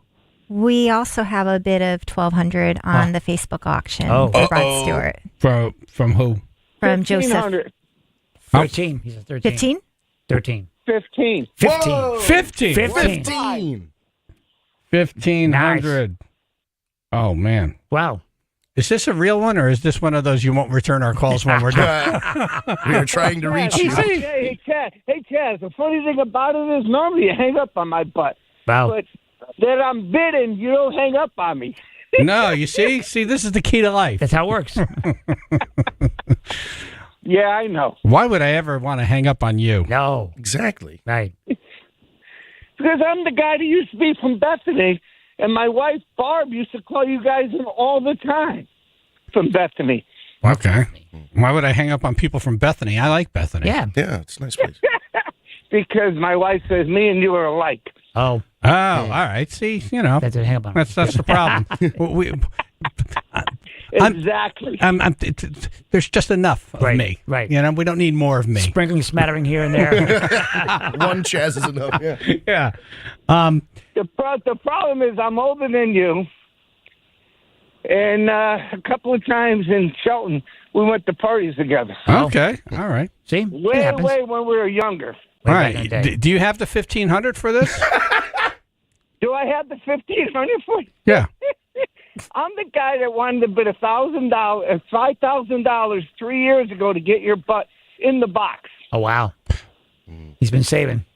Wow. Okay. Cool. We have your number? Yeah, Yes. Still has my number. Awesome. He called me back. All right. Chuck, thank you very much, man. Thanks, You sir. asked me to call you back if someone outbid you, so I was like, okay, I did. deal. Exactly. That's what I said. Just double checking. You sound like you have a good life, Chuck. Yeah, man. Yeah, I guess I do. Cool. That wasn't convincing. Nope. You laugh like a Christmas elf. I love it. That's awesome.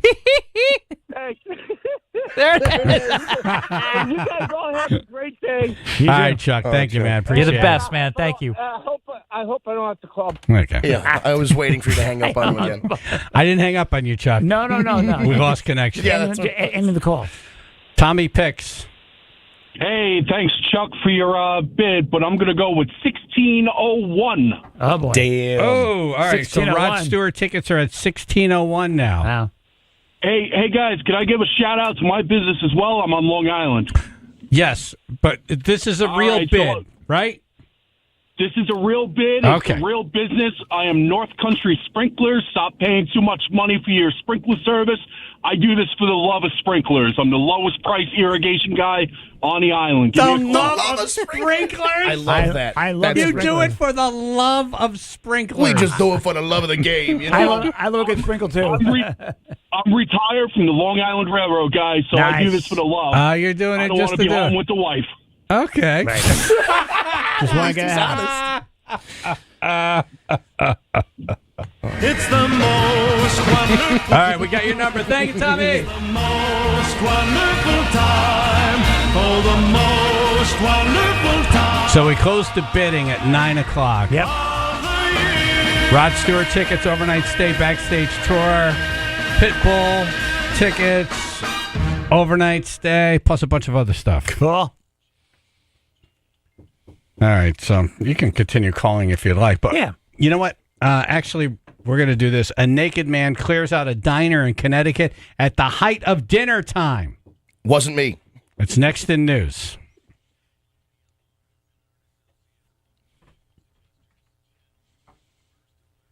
Sunny to partly cloudy. Got a chance for a snow shower or flurries today, low 40s. 29 Wallingford. Unfortunately, we got a brand new accident. This is 95 southbound through Fairfield. The right lane currently blocked as you approach exit 24. Multiple vehicles involved in that accident, so we got heavy stop-and-go traffic, about 45 minutes trying to get by. Also, heads up this afternoon, the memorial services for former Connecticut Governor Jody Rowe will be held in the Connecticut State Capitol, so the Hartford area will have a lot of closures and delays this afternoon and evening. This traffic report brought to you by Aer Lingus, your vacation possibilities just got 20 times more exciting. Enjoy connections to over 20 cities across Europe when you fly nonstop to Dublin from Hartford with Aer Lingus. Great fares from Bradley International Airport, now available on airlingus.com. That's your Chaz and AJ Connecticut Lottery traffic. Car Beauty and Company Realtors. Yeah. Want to thank them for their help with the toy drive. Always. They were at the food drive. All of them showed up. Very generous people. Yeah, with tons of food. Yep. And then here they come now helping with the toy drive. Jonathan, Car Beauty and Company Realtors he's such a energetic. He's got this positive energy. Yeah. And he loves doing what he does. Yep. He's doing it for the love of real estate. Or sprinklers. And unlike, little sprinklers. The other guy Right. from Long Island, Right. He's not doing it to get away from his wife. No. No, he does it because he loves doing it. Exactly. It's a challenge for him to come into some of these towns, especially the ones that haven't been sold. Yeah. They've been sitting there because didn't get a great agent or company. He loves coming. He stages and the pictures and the video, makes it happen. He loves it. Makes it happen. Loves it. And you start the whole process with Jonathan Car Beauty by calling his cell phone, and you talk to him directly. 203-980-6886. That's 203-980-6886. Or Google carbeautyrealestate.com. That's carbeautyrealestate.com.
So, a naked man clears out a diner in Connecticut at the height of dinner time. Wow.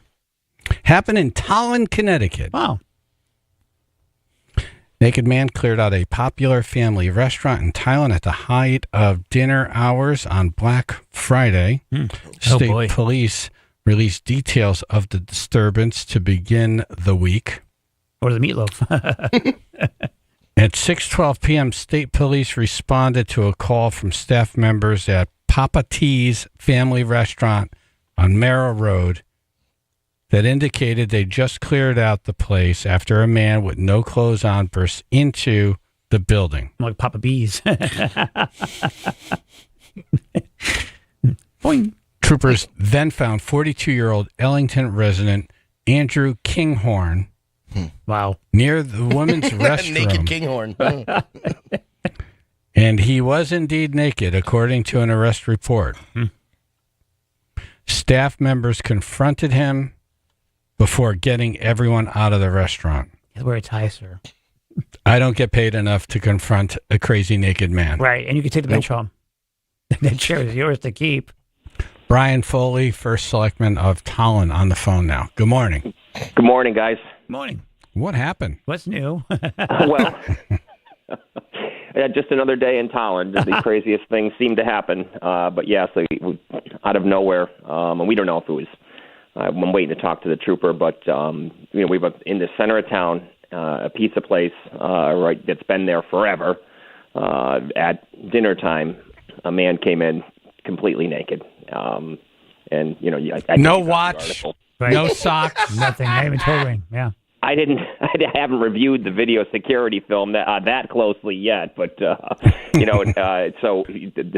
is like the state trooper. We have a troops barracks in our town, and the troopers love this pizza place, as they always have, and it's kind of their home base. They were there really quickly.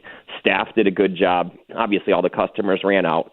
And the staff did a good job. And the guy was no stranger to police either. Okay, I was going to ask you about that. Well, so there's some issues there, unfortunately, but you just can't make up what happens around here for that to come in. That pizza place is right near the strip club, right? Near, above. It's right above it. So wow. Like if there were the basement of it is the strip club. Electric Blue. Okay. So of course, everyone wonders, was it somehow related? Was he on lunch? Yeah. Yeah. I'm dancing in a half hour. Wrong door. Oh, wait a minute. The girls are naked? I thought the customers. Dang it. It's like I read the sign wrong. It says here Naked Mondays. Did you see his name? Kinghorn. Yeah. Yeah. Not sure if that was true or not. Did he live up to the name? I don't know. I didn't see the video yet. Last name's actually Thimble. Yeah. That's the thing. I would just, being a cop, I see a naked guy, I'm like, taser out. I wouldn't want that move. I'm like, you guys asked me about this a couple weeks ago. These things happen, and it depends on the person and how you're gonna deal with it. But I've seen pepper spray used, I've seen tasers used, and I've seen just quiet surrenders as well. Right. There was kids though in the restaurant and stuff, and that's why you see some pretty good charges on there. And the 20 grand bond on the guy. He made the $20,000 bond. How's that possible? $2,000 family, I'm guessing. Gotcha. Oh, so you just put up 10%? Yeah, concealed wallet. Yeah, singles from stripping. Worst case scenario, but yes, 10. Yes, yep, $2,000, and I'm sure because he didn't have a wallet. Maybe he did. Really. Prison wallet. It was tucked away. It was hidden somewhere. It was tucked away. You know what? You keep the 2,000. We believe you. Yes. Do you have any cold ID? cash. Yeah. So, plenty of excitement. Yeah, that's. I want to try that pizza. I want to know what you ordered. Extra sausage. The sausage special. Pepperoni, I get it. I want the fried dough. Brian Foley is on, first selectman of Tallinn. You see this story that Big Y had a couple of skimmers found at a store in Milford and one in Stratford? I've seen them, not that Big Y one, no, but we have a Big Y in town. As a matter of fact, ours in town, I think, is the busiest one in New England. But go ahead. Is that right? Yes. Yep. There's because there's not a lot around. So you figure, and we got UConn. We're right on top of UConn and everything. So they do well. You had a big O in the pizza. Everyone has their clothes on in there, though, so you can see the screen come by. That's a big Y you got there, sir. Big Yeah, there were a couple card skimmers found. And have you encountered this in your law enforcement life? Not my specialty. I remember when they first started coming out, and now I look just because I'm curious. Every time I'm going to, not every time, but gas stations especially, I'm always looking. Is that a skimmer? Is that weird? In different places. But no, I have not encountered it. I guess they say if you use the chip, if you do that the tap, card chip, yeah. that you're fine. Yeah, but I'm not. At some point, someone's going to figure out how to read that from afar and start skimming off of that too. I'm always worried about it. Yeah. So the technology is always running. The JonBenet Ramsey case, it's getting a lot of attention now because of the Netflix special. Have you seen the Netflix special? I've been following the latest with the case. I don't watch those Netflix specials. In fact, didn't you tell me I was in one once? You saw me on it, or I think your girl? Yeah, yep. Yeah. No, but I'm following it, and so basically they have a lot of old evidence, and there's like ligature, what they use to asphyxiate or choke the child. There's duct tape. There's a lot of things that would have evidence on them. And they want them tested for new DNA, and that's kind of the family wants them to have it tested. But go ahead, what are your thoughts?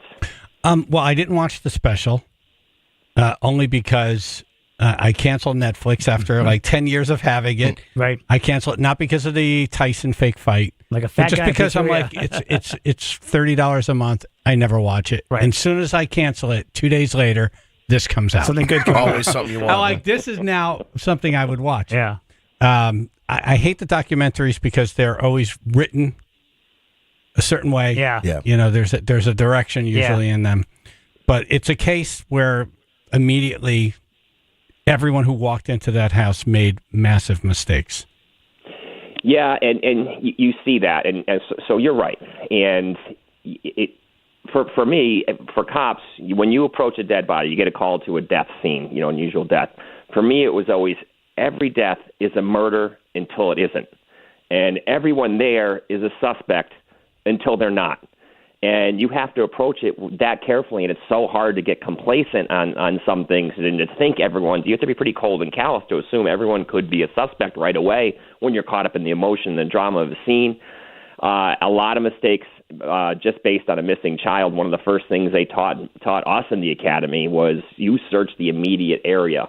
So many opportunities for tainted DNA in there, and so it's kind of the point where if they could retest the DNA, because there's been so many advances in DNA now that before it was a 1-to-1 match, but now with they call it the female side of the DNA, they can trace lineage down to like your father, the suspect's father and cousin, and they can really get close to where they'll be able to pin it down. That technology wasn't available 15 years ago, and let alone when this came out, and it's just getting better and better. But they're only going to have so much sample to test. A clean sample, and it's called, consumption is what you worry about. Are you going to use up all those samples that can be tested if they go in and test it again? Is now the best opportunity to test it without using that up. So there's so many things to consider. And then, who knows, it's so tainted, will they even be able to get a conviction if the person's still alive? Now, keep in mind, there was a suicide of one of the suspects in it as well. So, is that right? Yes. So it's a long case. There's a new chief right now out there in Boulder. Will he reopen the case? It's really, it makes for a good documentary that it's the chief's call. But like something like out here in Connecticut, well, first of all, you don't want nothing against small town police departments, but you want the experienced homicide investigators in there as soon as possible. And for small towns, it's the state police. But the state's attorney are the ones who make these calls. Who's going to investigate it when the evidence gets retested again? And so they're the ones that really you rely on. The prosecutors who represent the state, they're the ones who are going to decide when evidence gets tested. They want to say, oh, we have a new police chief, and maybe he'll do something. But it comes down to do the courts want to test it, and they know all about consumption. They know all about technology just as well as the cops do. So the case has a lot of problems. I do like the concept of testing whatever they have there and looking for new DNA and on the evidence that they have. My recollection is it started out that she was missing. Correct. That was like a day or two. So it wasn't a murder scene at first. And this is why everyone just started walking through the house, because it wasn't a murder scene. Right. And then the father got frustrated and he went downstairs and found her. Correct. Choked and, duct tape, the whole thing. Right. Because that was a big window. headline. Like, they found her and she was in the house. And I remember thinking, no one looked like, how big is this house? Right. Yeah. How did they not find, how do you not check it the was, ice? it was, the way it was suspicious. She wasn't like on the Lazy Boy in watching TV. It was in an obscure room, where they stored stuff basically, and they found her. And again, in a missing child, let alone a murder, but I mean a missing child, the first thing the cops do is search the immediate area, the house. Kid could be hiding was what we were always taught. Yeah. And so you toss the house first, and the supervisor comes on scene. Did you search the house, cop? And that's the first thing they ask, and it just didn't happen, obviously. Yeah, and you've got to rip that house apart. Like as a parent, how did the parents not rip the house apart? Boxes, everything. They don't think that way. Parents don't think that way. Cops have mistakes of history to know you search the house first.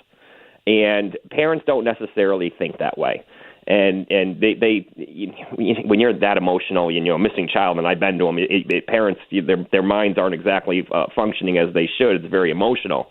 It's the cop's job to be the center there and really slow things down and do what they're supposed to do first and search that house.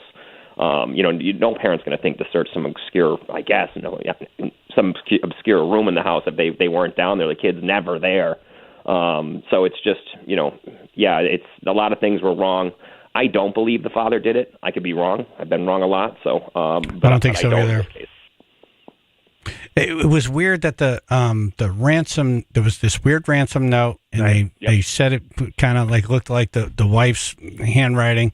But the ransom amount was an odd amount, and it just happened to be the bonus money that the dad got from his company. Okay. Which was weird. So, like, how many people knew he got that number for a bonus? Should narrow the field kind down. of a weird. That whole thing was weird, wasn't it? Yeah. It's like so many weird things in there. Yes, absolutely. Go ahead. If they find someone, it's going to be really hard to convict them just because everything's tainted. Yeah. Yep. Well, it depends on who. If it depends on who in the circumstances. The cold cases that are getting solved off of that family female DNA is amazing, and it's changing everything, and you kind of wonder why hasn't it been run through here, and it's likely because, again, how much evidence is there to test? Is the case tainted because of so many mistakes were made, and they won't get prosecution? It doesn't mean they don't want to find out who did it. For the family, for everybody, some closure. As to who did it. So they are not going to, just because they can't prosecute doesn't mean they won't go through the steps. The case is always open until they know who the killer is.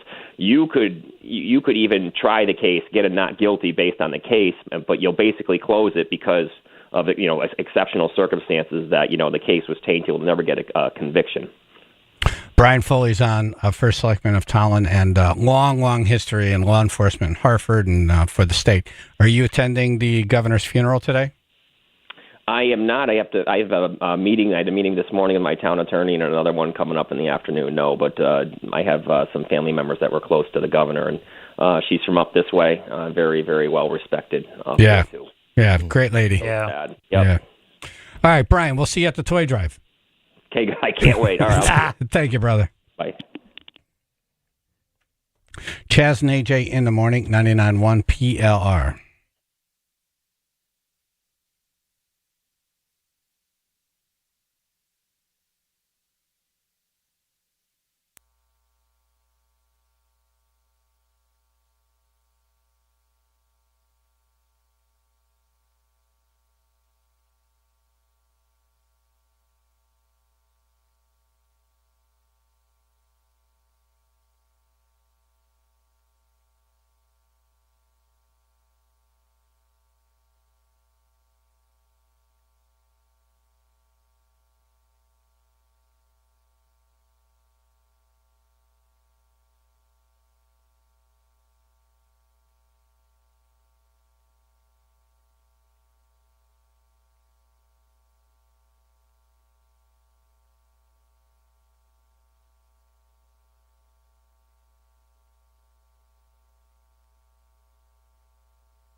So we have a retired cop in studio who has had a bullet in his chest since 1981. Oh.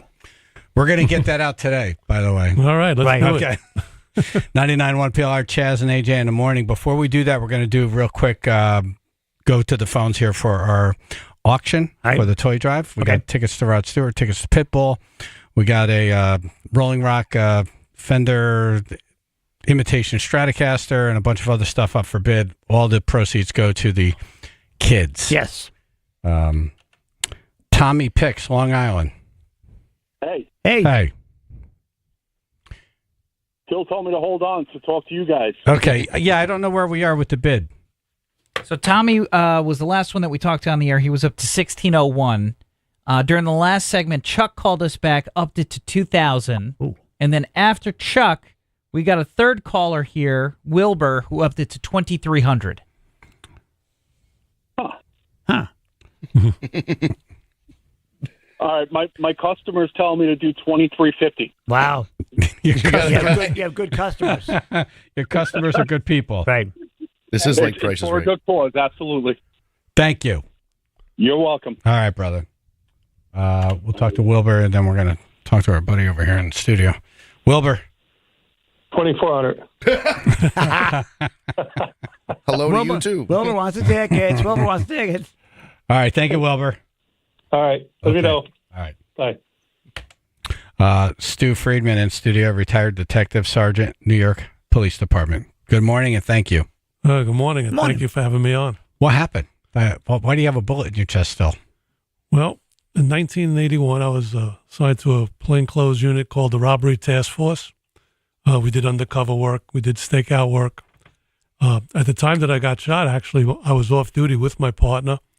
It was 1:30 in the morning, and we saw three people, 27 or so, about my age at the time, cross in front of my car and follow a man into a building. The guy at the time. So you're just sitting. You're not stakeout. You're off duty. We were off duty driving home, actually, and we witnessed this, and we thought, wow, that's kind of strange. They're following this guy into the building. You're like, that guy's in trouble. We don't know who he is, but he's not going to have a good night. Right, exactly. And he was an older gentleman. I mean, he was 40 at the time, but when you're 20, you think everybody's That's right. really Exactly. old. That's right. Right. Now in the 90s. No. So we followed him into the building, and when we went in, they were beating him up already. Oh. And it turned out that they were beating him as a retaliation. He had thrown them out of a club the night before for wearing improper dress. He was the bouncer there. Okay. So it wasn't the type of incident we would get involved in. And we didn't want to make an arrest for something so minor, and the guy didn't want to press charges anyway. So we just let everybody go, kind of shook hands, everybody left. And we got Did back. you really shake hands or not really? Well, with the complainant, not so much with the bad guy. Right. Right. But we got back in my car, we drove down the street, and as I turned onto a side street, this car came and cut me off and pulled door to door with me. And I realized it was one of the three that were in the building. Oh. And I kind of, mouthed, "What do you want?" The windows were up. Was it, "What do you want," or was it, "What the"? No, I was polite. Okay. I didn't use profanity until after the incident. I see. You're going the wrong way, old chap. And I saw a firearm come up in his hand. Whoops. So I automatically raised my arm to cover my face.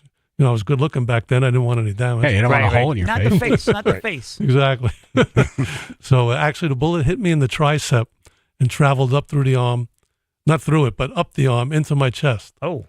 And, it's funny. People people always ask, how did it feel? I was more angry than hurt. Really? It was very hot, because when the lead goes in you, it's at a high temperature. Burns, yeah. But I was angry that with all the things my partner and I had done and the things I had done alone in the past 6 years. It's this jerk. Yeah, this guy does this, it was over nothing. Right. Yeah. So I jumped out of the car, but I forgot to put the car into park. Whoops. And it was rolling as my partner got out. It knocked him over, and I jumped back in. By the time I jumped back in, stopped the car, I couldn't return any fire. But I did get the plate number off the car. And eventually, through the plate number, they found the car. They were able to trace him, and there was a lot of pressure for him to turn himself in. And that's what he did. Shot a cop. Yeah. Yeah, once you shoot a cop, back in those days, there were 200 people looking for you. Yeah. That's right. Yeah, things were a little different. Is he still in jail now? No, believe it or not, when we went to trial, they swore me in. just before I testified, they asked to have a conference at the bench. Oh. They spoke. They took me out of the court. And about an hour later, they came back and said he took a plea. Because I was a plain clothes, I had a beard, long hair. He claimed that he didn't know we were police, even though we had identified ourselves. Yeah. Right. He said he thought he was a victim and he was going to be robbed.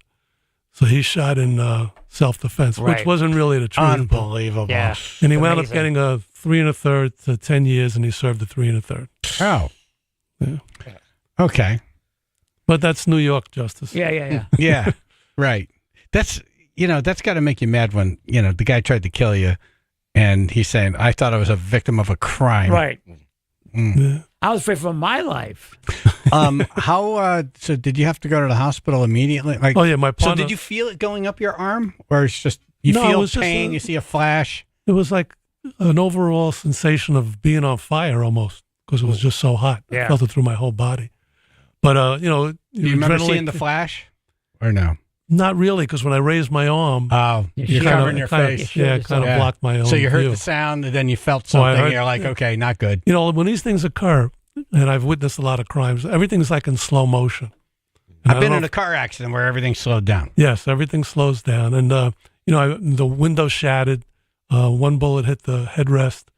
One hit the door. I heard that loud Oh, gee, thump so it into was the door. multiple So he popped a shots. few shots Oh, yeah, he off. fired 3 You were times. lucky. Damn. Yeah, very lucky. Yeah. And I was Wow. lucky in the sense that nothing vital was hit. Yeah. I was kept in the hospital for 2 days. It was really for security purposes because he had loose ties to organized crime. So they were concerned for my safety. Gotcha. But otherwise, they said I would have just got a Band-Aid and been sent home after Really? the test showed that nothing vital was hit. Hospital doesn't seem like a good place if organized crime's looking for you. Like they can walk in on you while you're sleeping. Sure, yeah. Dr. Vinny. Yeah. Come with flowers, That's right. Here's a bouquet for Man, you. what a life you've had. Yeah, no, but all things happen for a reason. Eventually, I stayed 15 more years. I worked with my injury.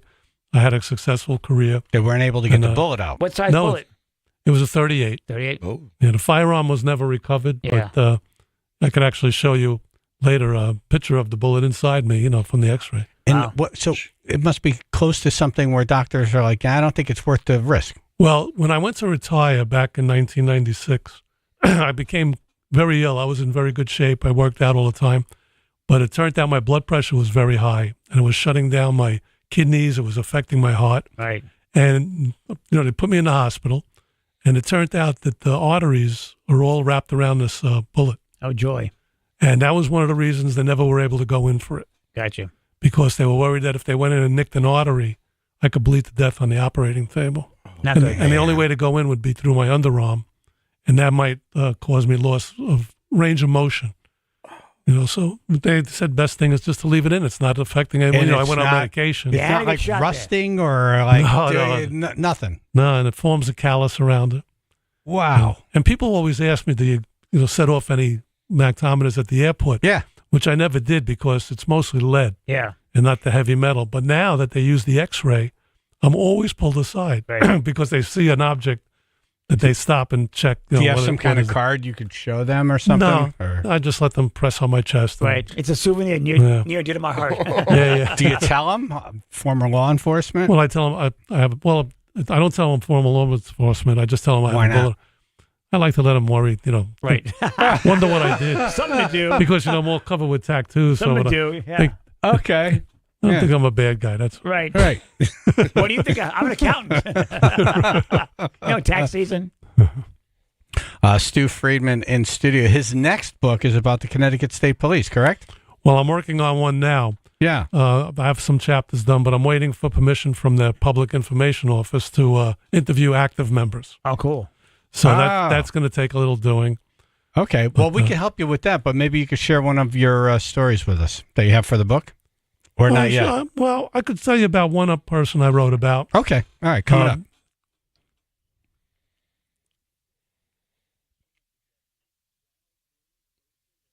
Sunny and partly cloudy day today. Got a chance of a snow shower or flurries, low 40s. 33 now in Brantford. All right, that earlier accident in Fairfield has cleared, thankfully, but we're still dealing with some pretty heavy delays. This was just as you approach exit 24. It looks like all those lanes have reopened from an earlier multi-vehicle accident that was blocking the right shoulder.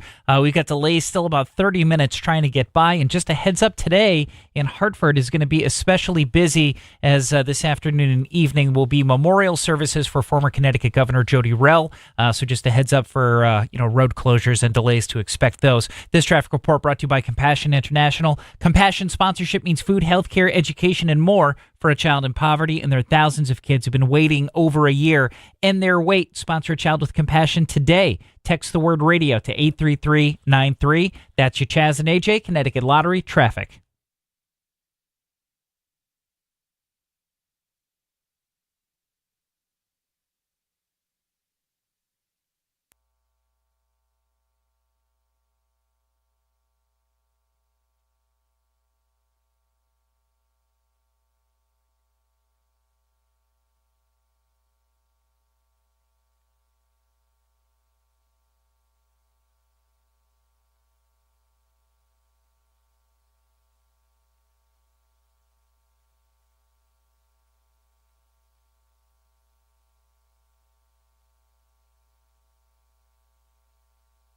What?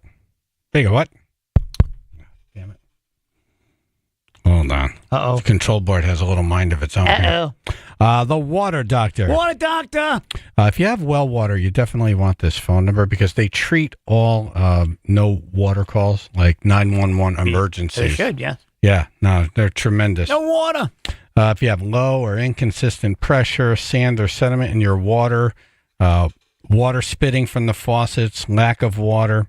The pressure is my thing. Yeah. Like, I want good pressure. I'm throwing this at a wall. Yeah, I hit the shower, I want it to hit me back. I want it to hit me back. I'm not going to be stepping into it. Right. Like, Come you're on. not going to What do push you me got? around, What do you showerhead. What do you got? Exactly. Yep. All of these things, like if you run out of water or don't have good pressure or, the water doesn't taste right or the sand or whatever. It's chewy. All of that is fixable. Water Doctor. WaterDRCT.com. WaterDRCT.com. Family owned and operated business. I use them all the time for all my stuff. 203-732-8585. Tell them you're a member of the tribe. And if you're out of water, again, they drop everything. They come right out. Yep. WaterDRCT.com.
In studio, Stu Friedman, retired detective sergeant, New York Police Department. Thank you for your service. Yeah, thank you very much. Man, you were in New York City, before they cleaned it up, right? Yeah, 1974 I started. Welcome to the jungle. Yeah. Yeah. Well, Like that's the they title could- of my book, actually. Beneath the Concrete Jungle. Beneath the Concrete Jungle. I mean, it was really It was crazy. bad. It was crazy land. Yeah, I started out in the subway system, and it's That funny. didn't sound like a good place to be. Well, I'll tell you, it was tough, but there was no social media. There was none of this podcasts and things where people talked about it, and subway crime was out of hand. But the subway Was it getting reported in the papers? Not at all. Because the subway's a business for the city. Yeah. If you have a restaurant, you don't want to say it gets robbed every other day. Gotta People keep would go there quiet, to yeah. eat. Right. So they had these program where at 8 at night till 4 in the morning, the mayor said there'll be no crime in the subway. Who was the mayor? Dinkins? No, it was Koch, Beam. right? Oh, Beam. Beam Oh, before wow. Koch. Wow. Yeah. And anytime I'd make an arrest, if it was before 4 in the morning, because I worked midnights, and I was very active. I was one of the active cops. They would change the paperwork when you called it in. They would tell you, all right, call me back at 4 in the morning, even though I had an arrest at 1 o'clock in the morning. And then when they would take the information, they'd say, okay, 4:05. And I'd say, no, 1 o'clock. They said, well, you can put what you want. We're going to put what we want. Yeah. They changed those stats. So it wouldn't make the paper? Or? They had an agenda. Well, just so that the stacks, when given to the mayor's office, would show his program is working. Oh, wow. You have to have the things the way he wanted.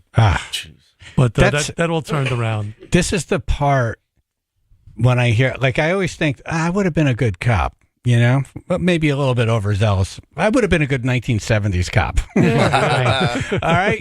No cameras, hey, we're going to take care of this ourselves here. Right. But then when I hear that kind of stuff, I think that would dishearten me to just leave. Well, it was tough to deal with, but eventually when a new chief came in, he changed the policies and right. Were you there for Giuliani when he started cleaning up? Actually, I drove Giuliani before he was the mayor. We volunteered. District attorney? He was in private practice at the time, but I was part of a police organization, the New York Shields, which is very big in New York now. But I was one of the first on the board there. And we volunteered our services because we felt he would change the city and be a good mayor. Yeah. So really? we would drive you him. were driving him around as he was running? Yes. So this that's was correct. after he was a tough on crime district attorney who then went into private practice and then ran for mayor. And I would pick him up at his office and bring him to meetings and these different campaign meetings he went to. Oh my God! Myself So after and a bunch of us did it. Where not were just you myself. for 9/11? Were you in the city at that? No, point? actually, You were I was already gone. retired by then. Yeah. Yeah. I was. But you see him now; he's like the America's mayor. And you're like, man, I drove that friggin' guy. Yeah. No. Yeah. He was great for the city. He really was. He turned around. He let the police do their job.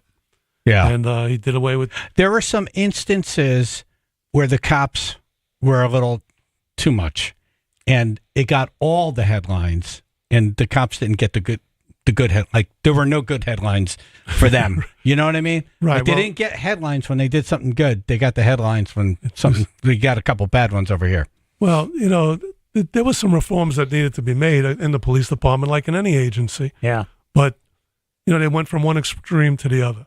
And that's what happens in New York, where now it's back to the old back to crime the of the 70s. It's the wild, wild west. Yep. Yeah, when I worked, there was a respect that the bad guys gave you as well.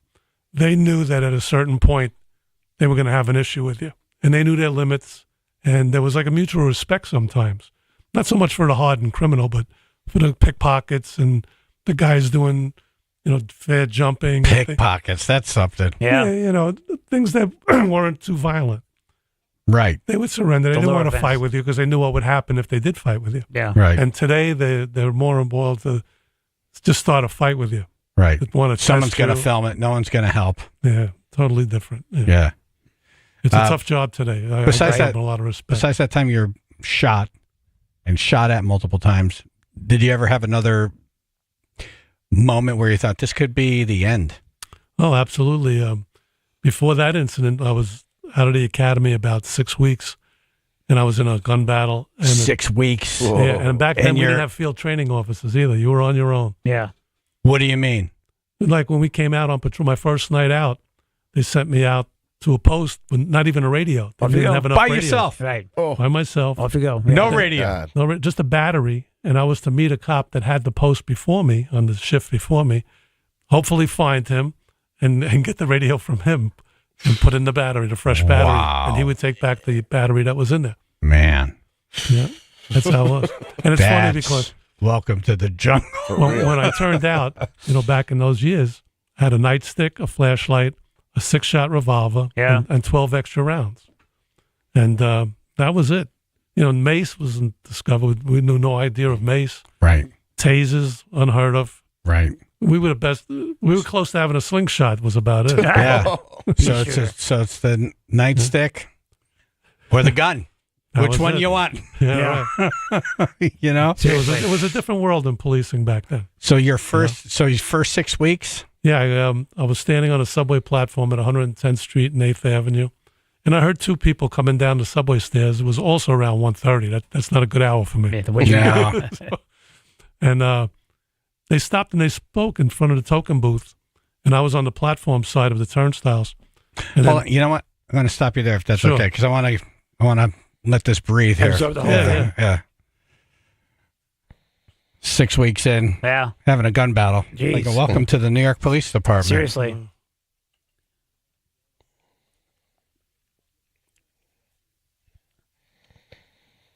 Sun to partly cloudy. Got a chance for snow shower or flurries today. Low 40s. 33 West Haven. All right, we're looking at some pretty hefty delays. 95 southbound. This is going to be primarily through Norwalk now. Exit 16 to 13. Delays expected about 40 to 45 minutes. Some of that is from an earlier accident that was in Fairfield that has cleared, but a lot of additional cars going through the same space here. We've also got delays expected this afternoon and evening through the Connecticut State Capitol area in Hartford as memorial services for former Connecticut Governor Jody Rell will be held. This traffic report is brought to you by Compassion International. Every day a child in poverty waits for a sponsor is another day of hopelessness. There are thousands of kids waiting over a year. End their wait. Sponsor a child with compassion today. Text the word radio to 83393. That's your Chaz and AJ Connecticut Lottery traffic. The Stefano Brothers Concrete Coatings. The best. Give the gift of a transformed home this holiday season.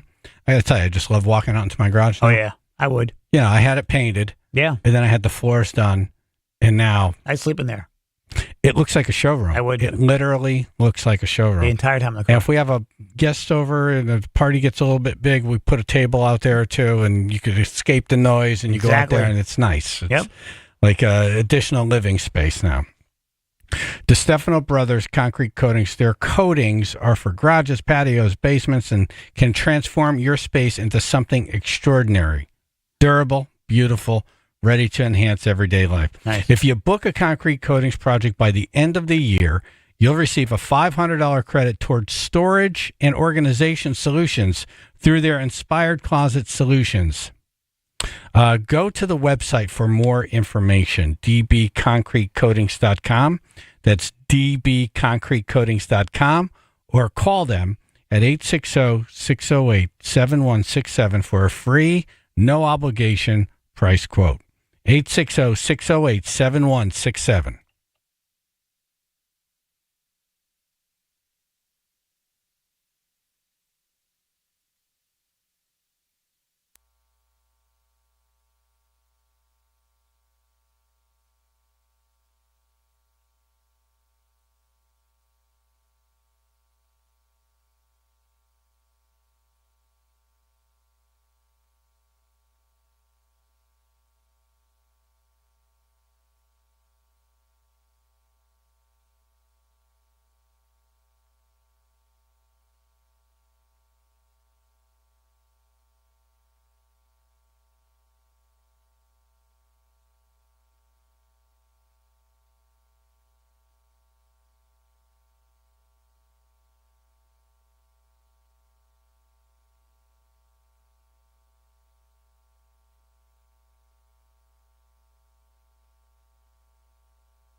We have some auction updates here before the bidding closes in 10 minutes, Phil.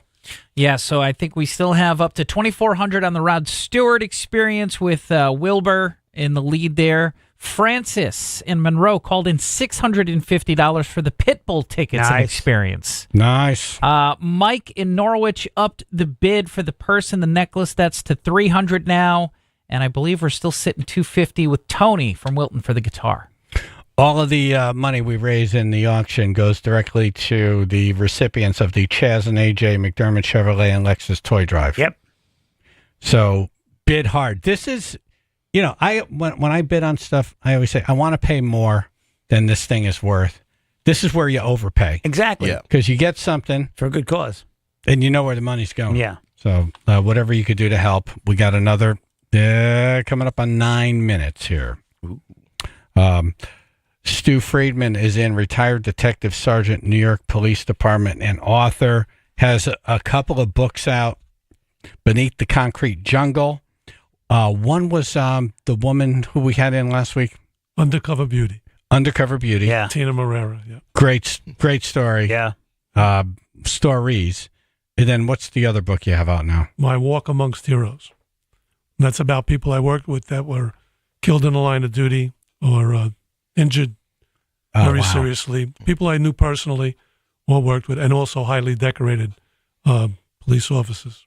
And then you have a book coming up on Connecticut State Police, which once you get on clearance, we could talk about it more. Yeah, I'm working on it now. Sure. All right, so we were talking about your first 6 weeks on the job. How old are you? I'm 21 years old.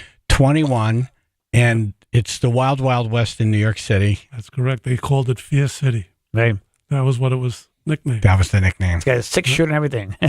Yeah, he's got a little 6-shooter and a nightstick. Yep. No radio. 12 extra bullets. Yep. And so I was on the subway station at 110th Street, and two guys came down the stairs. They seemed to be friendly, talked to each other, and then all of a sudden one jumped over the turnstile and ran up to me, which I thought was kind of unusual because jumping the turnstile is a crime in itself. Right.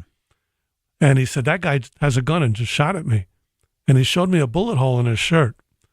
And I was a little hesitant to act. First, I was inexperienced. But the other thing was, back in those days, there was an organization called the Black Liberation Army. They were out killing police officers. And they had killed many in New York City, actually 4. Actually 5 at that time before I came on. Yeah. And some in California. So in my mind, setup. Yeah. I said, "Oh, this is a setup, and they're trying to put me into a crossfire here." So you're thinking of all this very quickly. Yeah. Oh, this is all running through your head. This is all real quick. Yeah, not much Real time quick. here. Yeah. And before I could get my thoughts together, the one that he had pointed to, he had his hands in his pocket, and I said, "Take your hands out of your pocket," and he pulled them out, but he had a gun in his hand. Oh. And I Put had him back in your pocket. Hey, can you put it back in now? Yeah, now put it back in. Yeah, Simon says, put him in. Yeah, you wanted to have a redo, you know. And I hadn't had my gun out of the holster at that point. Ugh.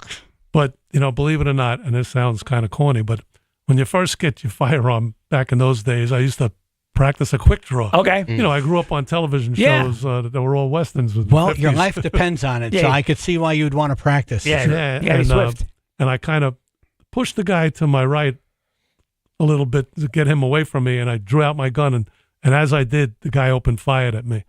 And he fired, a few times, and we were trained in the academy because we had a 6-shot to not lose track of what you're shooting. So I fired 2 because we were taught to shoot 2 at a time.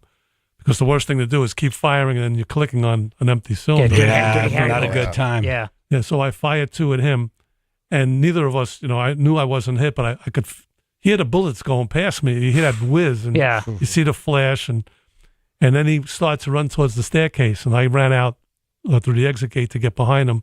He turned and he fired twice more at me. I fired twice more at him, and he ran up this long staircase, and as he got to the top, he turned to shoot at me again, and I fired my last 2 rounds. And then I jumped off the stairs that I had run up because I didn't want him to come after me. I knew I was out of Yeah, bullets. I got to reload, yeah. I reloaded. I called for assistance. And when I ran up the stairs to get him, he was lying in the street. I had hit him 2 times. Wow. Whoa. So make him count. yeah, I was fortunate. I hit him in the back of the leg, and I actually shot off one of his fingers. Oops. Wow. So Trigger finger. Right. Hopefully. I meant to do that. And another interesting story with him, back to New York courts, was that he never served any time in New York because he was wanted for homicides in New Jersey. So they extradited him to New Jersey, and because he was sentenced to life there was no reason to prosecute him in New York. If he would have just kept running, he would have got away. He would have got away, yeah. He just had to stop and try to. Yeah. Private Pinky. Yeah. If I See didn't- what you get? This is what you get. Look at you now. I thought you. That's right. I And now thought he doesn't have the pinky for the wine glass thing. Exactly right. Can't see. He can only count to 9 Right. instead of 10. It's a real Can't do bummer. that. Can't do that Hawaiian signal thing. Unbelievable. That could have been the end for you. Yeah, well, I'm not to say that these are the chances you take. Right. You know, any But- day could be the end. Circumstance. Right. Yeah. Well, you see the cops now, the armament they have, bulletproof vests, the belts, multiple clips. I mean, they're ready for shootout at the War. OK Corral. Yeah. They're ready for war. Well, my son in the town that he's in, he's an emergency service cop. And he turns out with actually more firepower than my entire platoon turned out with on the midnight tour. Just him. Just himself. But the right. amount of weight you have to carry around just because this is your job and it could go this way quick. More than the entire 78 budget. It's Well, the shooting that I just explained to you about, I wasn't wearing a bulletproof vest. We weren't issued them back then. Yeah. That was something you purchased on your own. And I had purchased one, but it was so hot that night. And in the subway, when it's 100. Did that cross your mind as you were shooting? Well, I Like, always wore. damn, I didn't wear my vest. Yeah, that's when things happen. Are you trained? After that, you wore the vest all the time? Oh my God! Yeah, I didn't even take it off when I went home. Are you trained? Are you trained more to stand like more sideways so there's less of you?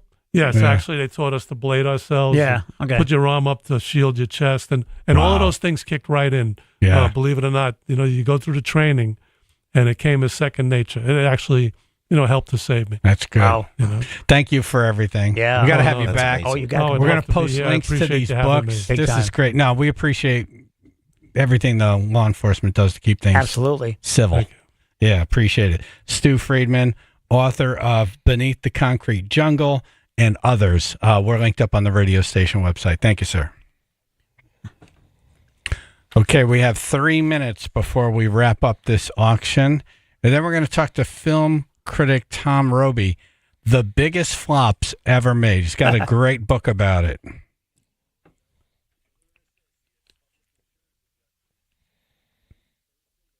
Sunny to partly cloudy. Got a chance for snow shower or flurries today, low 40s. 33 now, Woodbridge. Still looking at some heavy stop and go traffic 95 southbound. That's going to be through Norwalk primarily now. Exit 16 to 13 delays expected at least 30 to 40 minutes. That is partially from an earlier accident that has cleared, but just has increased volume delays going on now. And the memorial services for former Connecticut Governor Jody Rowe will be held today. So around the Connecticut State Capitol in Hartford, you can expect delays and road closures right around the afternoon. This traffic report brought to you by Compassion International. Compassion sponsorship means food, healthcare, education, and more for a child in poverty. And there are thousands of kids who've been waiting over a year. End their wait. Sponsor a child with compassion today. Text the word radio to 83393. That's your Chaz and AJ Connecticut Lottery traffic.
right, before we start talking about the worst movies, the Yes. biggest flops ever made, Uh-huh. we want to thank one of our bidders who won the tickets to Rod Stewart. It's Wilbur.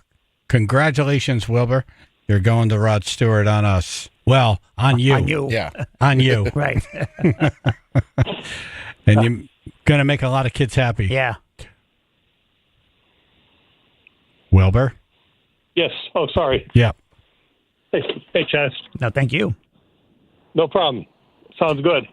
All right, so 2 tickets to Rod Stewart, overnight stay, and a backstage tour with Tom Cantone for $3,101. Wow. Every penny going to the Chaz and AJ McDermott Chevrolet and Lexus Toy Drive. Thank you, brother. Awesome. Thank you very much. Thank you. Thank you. Wow. We'll be in touch. Chuck and Ansonia, you were very close. So close. So thank you. All right, thanks. Have a good one, All guys. right, you too. Thank you. And then we had a winner for the Pit Bull, correct? And we had the winner for the Bill and Hillary Nutcracker corkscrew thingy. Yep. Also the purse and the necklaces and the guitar. Awesome. Nice. Awesome. All right. Let's talk about biggest box office bombs. Tim Roby, film critic and author on the show. The book's called Box Office Poison. Let's see if we can let's see if we can guess some. Okay. Waterworld. So hi guys, hi Hey. Chaz, hi AJ. Hey, good morning. Hey, good morning. I had to mention Waterworld in the book, but you know what? It is not the flop that everyone thinks it was. No, it made a lot of money. Right. In the world, it did. Yeah, in America, it did kind of flop because everyone read the terrible press reports about how expensive and chaotic it was, and people did not queue to see it in the US. But around the world, people didn't really care about that. So it made $275 million, which is not bad for 1995, but it just cost so much money. It cost 175, and then you have to add on all the extra money for promotion and stuff. So it would have like broken even just about. But I've chosen films in this book, Box Office Poison, that are the ones that lost a lot of money, right? So they're a different category. Lost money. Okay. Yeah. I'm thinking the new Joker movie is probably too new to be in your book. Oh, the Gaga lady? It would have been in. You're quite right. If I'd written the book this year, I would probably have put in Joker 2. It's the future. And I'd have probably put in Megalopolis, a.k.a. Megaflopolis, the Francis Ford Coppola movie. But yeah, they didn't quite make the cut. So the final film in my book is actually Cats from 2019. Oh, right. Oh, that was rotten. Yeah. Yeah. And truly, I would say truly one of the worst movies ever made, not only one of the most unsuccessful. Because there are some films in my book which I think are actually good movies that were just very unlucky at the box office. Right. Oh, really? So this is the worst. Yeah. Like this is what you've. So of all the movies you've seen, it's like Litterbox. This is one of the worst movies. Ever. Yes, I mean, absolutely. It's mesmerizingly bad. I've seen it. I hope you use that in a review somewhere. Yeah. Mesmerizingly bad. I've seen it. Would you believe, 4 times because I just can't quite believe that it exists. So Right. There's something about it that is almost impressively atrocious. So I have watched that one several times. But there are some other films in this book which I cannot bring myself to watch ever again. All right, hold on. Like the Ruth remake of Rollerball, for example. Ruth is our producer, and she loves bad movies. Yes. Have you seen Cats? Of course I have. How many times? Twice. Okay. Hey, there we go. Wow. Wow. Yep. I almost So want to waiting for watch the it butthole because it cut. sounds so bad. They couldn't decide if they wanted to do realistic computer animated cats or look like humans. So they made like realistic cats with human faces. They walk upright. and it's just the creepiest looking thing. Wow. They look they don't look when human, they the look films, animal.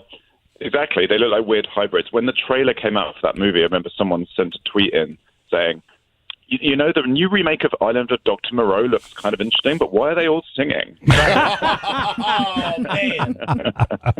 And they put every expensive celebrity they could find into this movie. So like the box, like they were expecting to just make like we could print our own money. Right. And it just did nothing. Everyone was like, I don't know what you did, but I'm not watching that. I'm not comfortable looking at it. Cavalcade of Not stars, watching it. Yeah. Wow. And the hilarious thing is they really thought they were going to win Oscars for this movie because the director had made like, Les Miserables and he'd made The King's Speech. His films had all won Oscars for acting. Wow. And so when they cast this movie with the likes of Judi Dench and Jennifer Hudson, Oscar winner Jennifer Hudson, singing Memory, they clearly thought she's going to get nominated. We'll get her another Oscar. It's insane.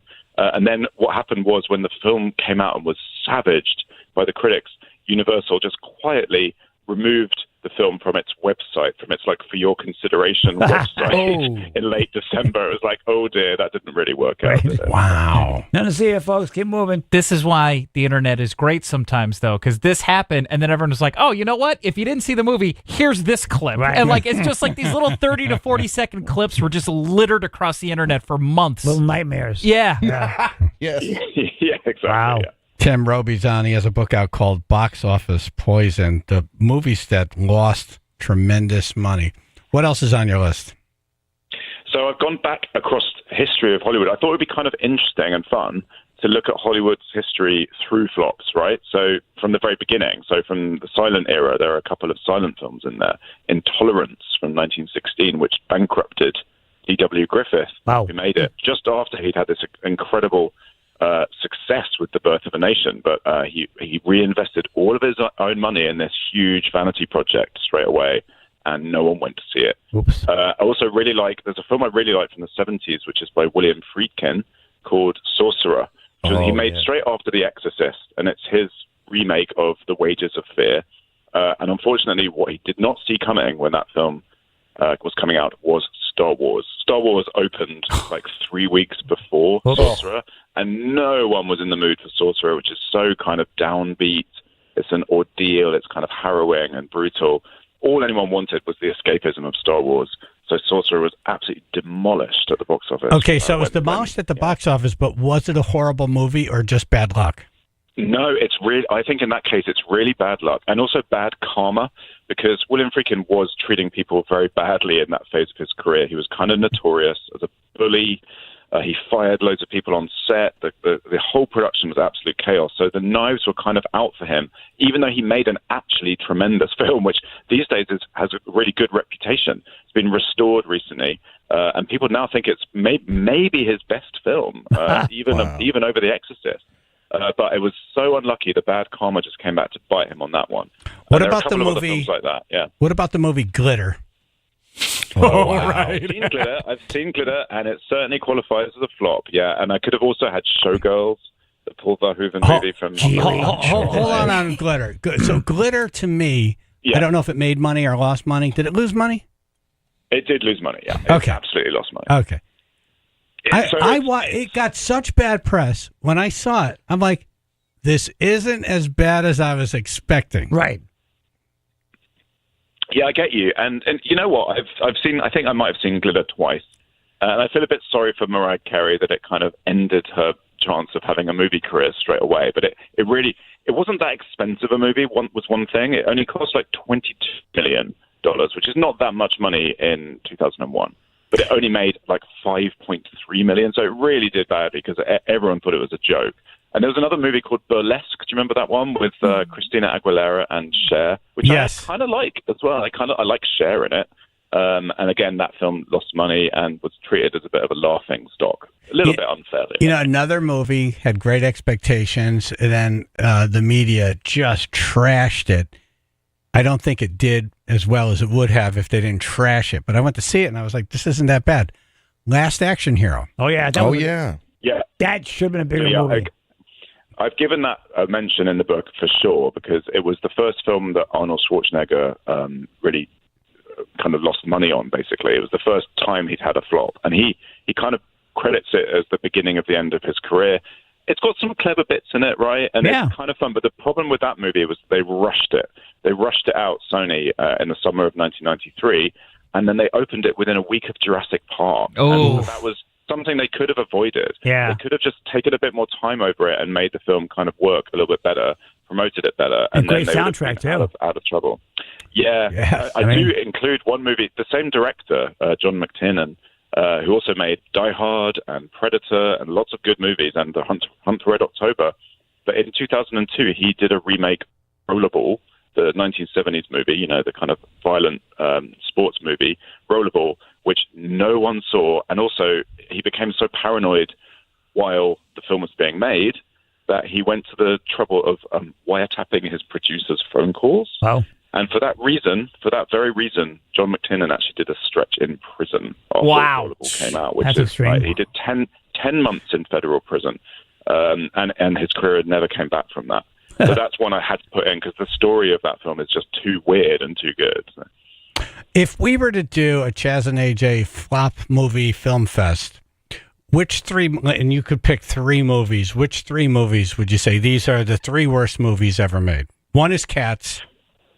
Yeah, you can have Cats. I might also give you Catwoman. So Cats come in for See a the rough theme ride here? in this film because Catwoman, the Halle Berry one from 2004, is a stinker. Oh, good Lord. Yeah, but the bathing's in a bed. Oh, my God. And, you know, she was riding so high, she just won her Oscar for Monsters Ball. Right. And she got a paycheck of $14 million, which was easily the most money that a black actress has ever been paid for a starring role in Hollywood.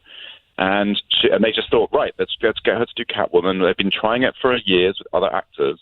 And they kind of fished the script out of a bin, basically, or several old drafts of the script out of the bin and just rushed it through.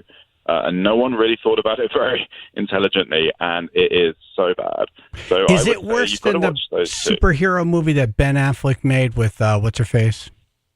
Daredevil, are you thinking of? Daredevil.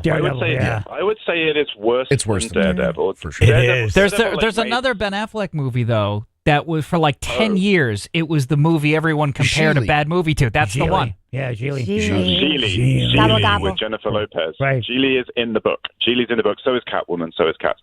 Gigli. The one thing I would say about Gigli is I actually think J-Lo is kind of good in it, even though the film is like falling apart all around her and it's really embarrassing. I think she is the one redeeming feature in that film. So I might not pick that as the third one. I might give you. Have you ever heard of an Eddie Murphy film called The Adventures of Pluto Nash. Pluto Nash. Pluto Nash. That is coming every single list. It's not for even years. watchable bad. It's just boring. Yeah. It's so weird, though. Like, how did they spend $100 million on that movie? They paid Eddie Murphy $20 million for that movie, and how much did it gross around the world? $7.1 million. Unreal. Would you say it's worse than John Carter? John Carter of Mars. I would say it is worse than John Carter. Wow. But yeah, John Carter is another one I had to mention. Amazing amount of money spent on it. Bombed. Yeah, exactly. Yeah. I liked it. It just didn't go like. It's an old John Carter. Those novels are from the early 1900s. It wasn't like in the zeitgeist. Like it was an okay movie, but there was just nobody was clamoring for a John Carter from Mars. That was it. It was mistimed. I also kind of like The Lone Ranger, which also got quite a big kicking. Oh, You yeah. know, the Johnny Depp Army Hammer movie cost a lot of money and lost a lot for Disney. I kind of like it. So there's a whole spectrum, hopefully, in the book of movies. Everything from actually kind of great to totally terrible. This and is a everything in fun between. Christmas gift for It is. a movie fan. Exactly, yeah. Especially someone who hates movies. Right. Or, no, I'm sorry. Loves bad movies. Right. For sure. Right? Bad movies. Loves bad It movies. verifies their life. Yeah. We're going to link up on the radio station website. We got to have you back. Tim, thanks for coming on. Thank you. Thanks so much. Yeah, cheers, guys. Box Office Poison. We're linked up on the radio station website. 99.1 PLR, Chaz and AJ in the morning. Dumbass news. A little girl rips up a Walmart. We have audio. No one stops her. Who's the dumbass? Right. I know who you're picking.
99.1 PLR. Thank you. Comedian Vince Berry in studio. Good morning. Hey, good morning. Hey. A little girl rips up a Walmart and no one stops her. Who's the dumbass here? AJ, why don't you at least wait until you hear some of the audio? Okay. I just watched him relax. Yeah. He was like ready to go. Yeah. An ill-mannered young girl is going viral after trashing a Walmart store, including smashing multiple glass bottles in a wild caught-on-camera spectacular video viewed by millions of people online. The unsupervised brat's trail of destruction spanned numerous display cases, the youngster grabbing items off of shelves, tossing them on the floor with reckless abandon. Yep. As she made her way to the deli counter, two women attempted to bring her under control as she withered around on the ground in protest. Quote, "Where is her mother or whoever's she's with?" She's running. Yeah, the mother's around another aisle hiding behind something. Mom left. After encountering resistance at the deli counter, she started spiking products onto the ground and stomping them with her feet. Yep. And even started kicking displays as small groups of employees came by, but they're like, I'm not getting involved. There's no Taser Jr.? Yeah, it's in the toy Tiny aisle. taser. Tiny Taser, right. Lil Tot's tiny taser. Right. Tiny tot taser. Exactly right. It's got half the dosage Right, of an yeah. adult. Maybe like 10%. Maybe not. Maybe we need to knock it It's your down. name like Night Kid. No, that's chloroform. Night kid. Night Kid. A Benadryl dart. Yeah, I was watching the video. I'm like, what would I do if I worked there? Nothing. No. Well, I make what, minimum wage? Right. And this kid's going nuts and everyone's filming it. What am I going to do? I'm going to go over here. The kid's going to have a neck problem all of a sudden. And, I'm going to have to pay for this for the rest of my life. No, wreck everything, If kid. you make a little accident. I think the more people that showed up, the more she was like, oh, I got an audience now. I got to ramp this up. Yeah. And You now, can't just throw bread on the floor. I got to go to the glass bottles now. Yeah. and now I don't know if this is going to necessarily discourage her, because if millions of people have watched this video, and if she's aware enough to know it, she's going to be like, oh, all these people want to see me smash stuff. Maybe I'll just go around smashing stuff now. Well, that's who she is now. Yeah. Right. It's like I'm the store smashing girl. the Catch Me Outside girl. It's the same thing. That's just going to be her personality. Right. And in the story, they wrote brat. They did. I noticed, like, usually journalists don't. They use the B word, yeah. It's unclear whether she's the girl's parent, but one woman followed the girl around and chastised any attempts by grown-ups to bring her out of control. No, it's clear. That's It was not her. ridiculous. She's not related to her because she doesn't know her name. She yelled, "You don't something about don't touch her. You don't know what she's going through." How about that plate glass window in a second? She's half right. You can't touch her. You can't just like start grabbing somebody else's It look kid. like an accident. Right. If you like push a shopping cart towards her and it happens to hit her, you know what I mean? It's not. How horrible that TV fell from that pallet. Based on this, if you can't touch a small child in a store, can the kid go in and rob the store with a gun? And like, what are you going to do? You can't shoot the kid. Right. If you're holding a weapon, it's a different story. Yeah, that's if he's got a You gun. can corral the kid, though, till the cops get there. But no one did anything. And I'm like, wow, this is something. Yeah, they're all basically held hostage. Like you're at an age where adults don't know what to do with you. We have no idea what to do. Yeah, in a normal time, one item would have came off that shelf. In a normal time. 1975 is your normal time? Whatever. Any time before the world became a complete puss bag. Right. Anytime before like 2001, Yeah. that kid, a stranger would have just. One item. You One. think so? Yeah. Yeah. One item. You been stopped dead. Really? Yeah. My parents both just knew everybody. Like, I would have never done that as a 7-year-old because it just seemed like my parents knew everybody. Yeah. If you Someone knew, would have been like, I know what you're doing. I'm going to tell you. Like, that was the most terrifying thing. we didn't do anything because we knew that the amazing ass kicking we're going to get when we're out of public view.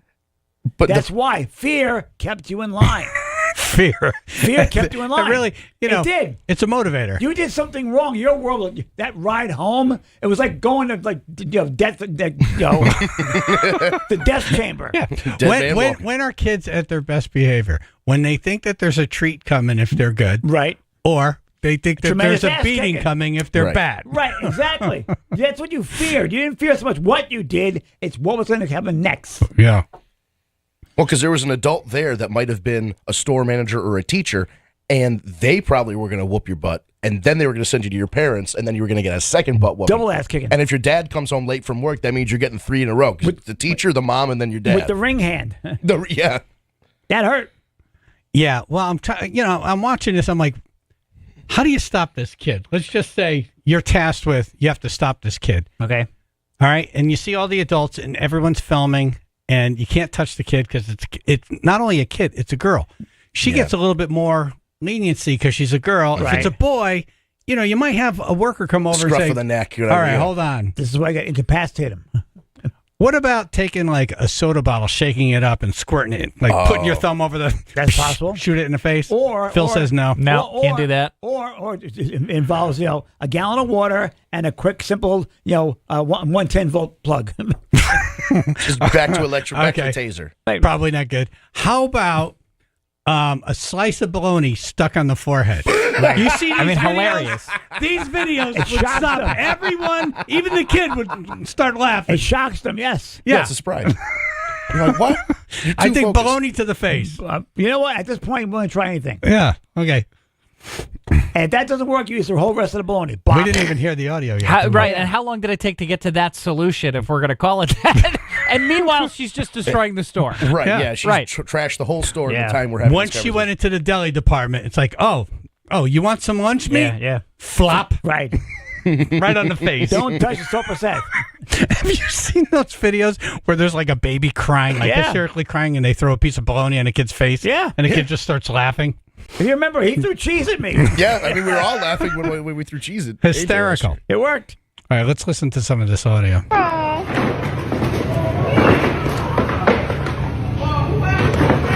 Destruction. Just a kid being a brat. Yep. Like, beyond brat. Brat is like crying and yelling and Yeah, no. complaining. This is This is Satan. this is mini Satan. There's 3 6s in the back of her neck. She's just smashing stuff, and no one knows what we don't know what to do as a society. We need to find something to do. I'm telling you, Taser Jr. All right, so there's bologna to the head. Right, A big What net. else? Remember, like Batman used to throw a net. Oh, a over net. the A bad- net, yeah. yes, and that works. Right. Right? An electrified net. There you go. Combine the two. Right. Salt gun? Phil's not into any of these. They need like a glue trap or something. Right. Oh, like fly paper on Nice. the floor? Exactly. Yes. Now he's thinking. That's good. Nice. Because they'll come out of their shoes, but then now they're on the trap. Right. I mean, it's Walmart. Just give her a bicycle and just be like, there you go. Let her roll around. This is when she's like flopping around on the floor, and these two ladies are trying to like get her under control.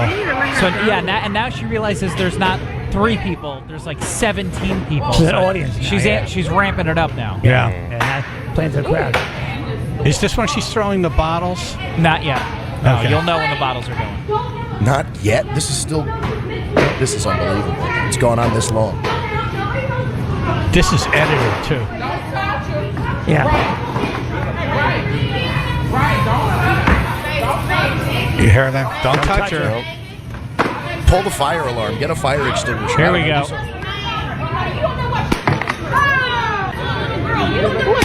That one broke. That one broke. Now there's glass everywhere. Fire hose. Yeah. Fire hose. Fire hose. That's right. Pin against the wall. That's a good one. Fire hose. Yeah.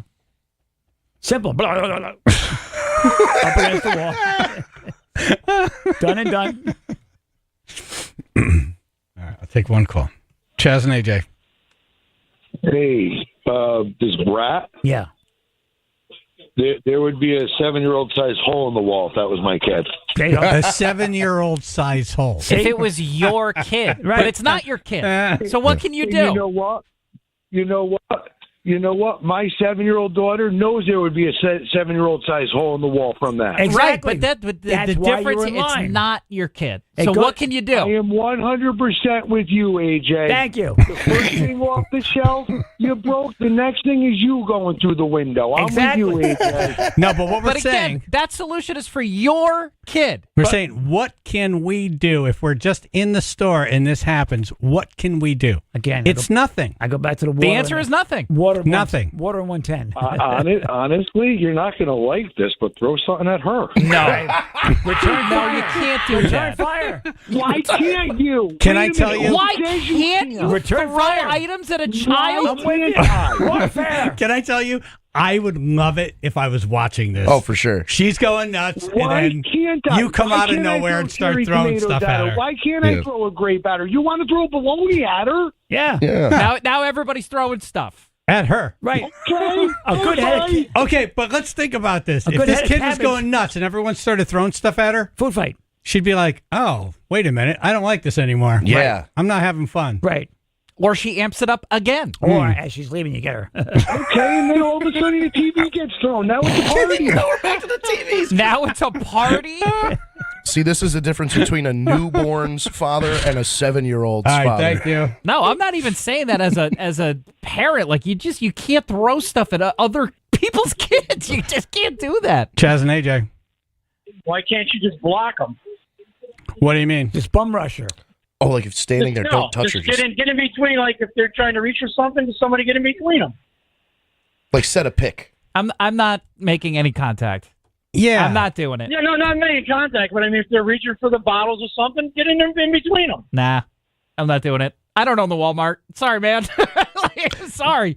No, that's the thing. Well, I mean- this is what I'm saying. When you watch this video, some people are acting like it's not even happening. It's like, hey, man, I'm here for sweet potatoes. I'm getting out of here. Yeah. I think that would be me. I'd walk in and be like, I'm in the wrong lane. But- and but- I just turn around. But again, this goes back to what I said originally. When you take away the fear, then they're courageous. It's not even fear. If they know when they get home, this is going to be mild compared to what's going to happen No, to them. you know that this kid, This is why we didn't there's act no up. discipline in this kid's life. This is why you didn't act up. Chaz, No, I get it. AJ, 2 minutes of uninterrupted audio here. Not a parent in sight. No. It's not even no fear. Oh, no, There's they- just no visibility. They ran, Nothing. man. They dropped that kid off. Dan in Yeah, California. I wonder, and this is just the cynical me. Okay. I wonder if this is one of those TikTok people. Like, hey, you're going to go in, you're going to do this. I mean, because she And we're says gonna- nothing the whole time. Right. The girl said nothing. Right. The person who's filming is saying nothing. Also, yeah. Yeah. Then someone's paying for those groceries. But no, you can't. You can't. I'm telling you, man. I like the tiny tot taser. Yep. Bologna to the face. It's in development. You throw the bologna first, then you hit it with the taser and you fry the bologna. Nice. Ooh. It's where we need Spider-Man.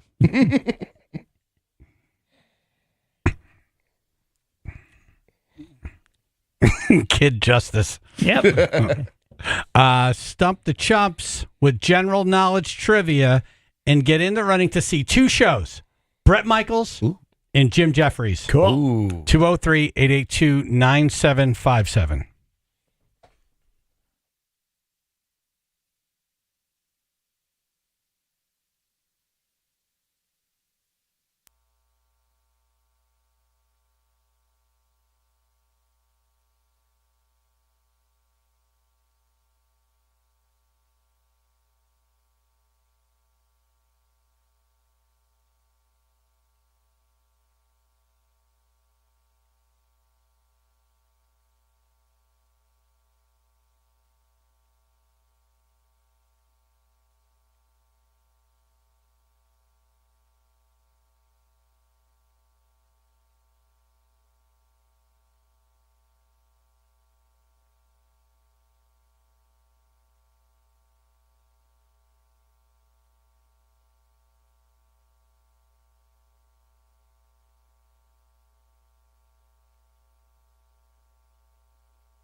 With general knowledge trivia, get in the running to win tickets to 2 shows. Not 1, but 2.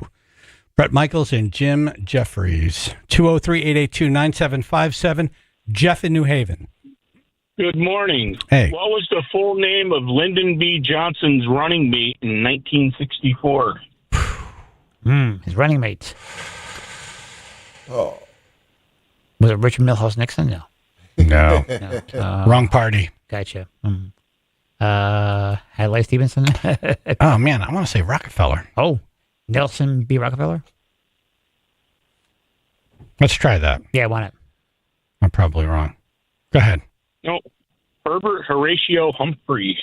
Okay. Forgot about him. You're right. Yay. You're in the running. Thank you. Ed in East Haven. Well, Toad's Place trivia, boys. Okay. 1975, they hosted 2 concerts in December. Name that band.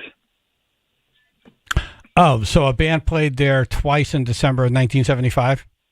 Yep, it was the first 2 shows at Toad's. How? First 2.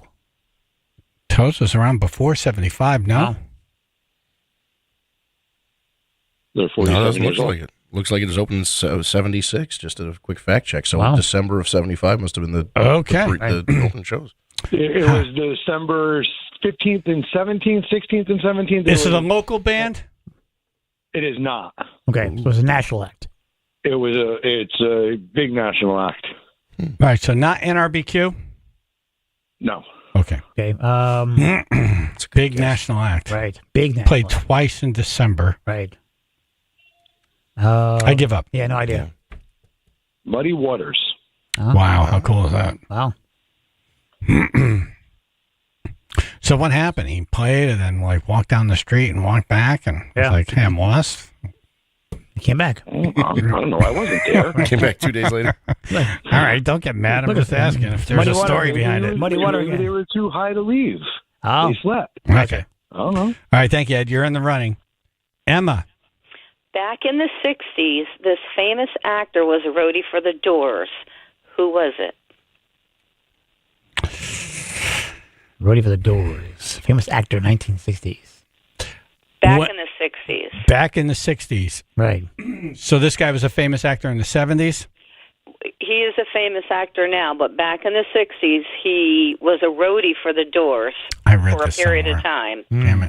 Damn it. Christopher Walken. I don't know. Die. Could you imagine? James Woods. Me. Band. Who is it? Harrison Ford. Oh, wow. That's it. Gotcha. Yeah. That makes sense.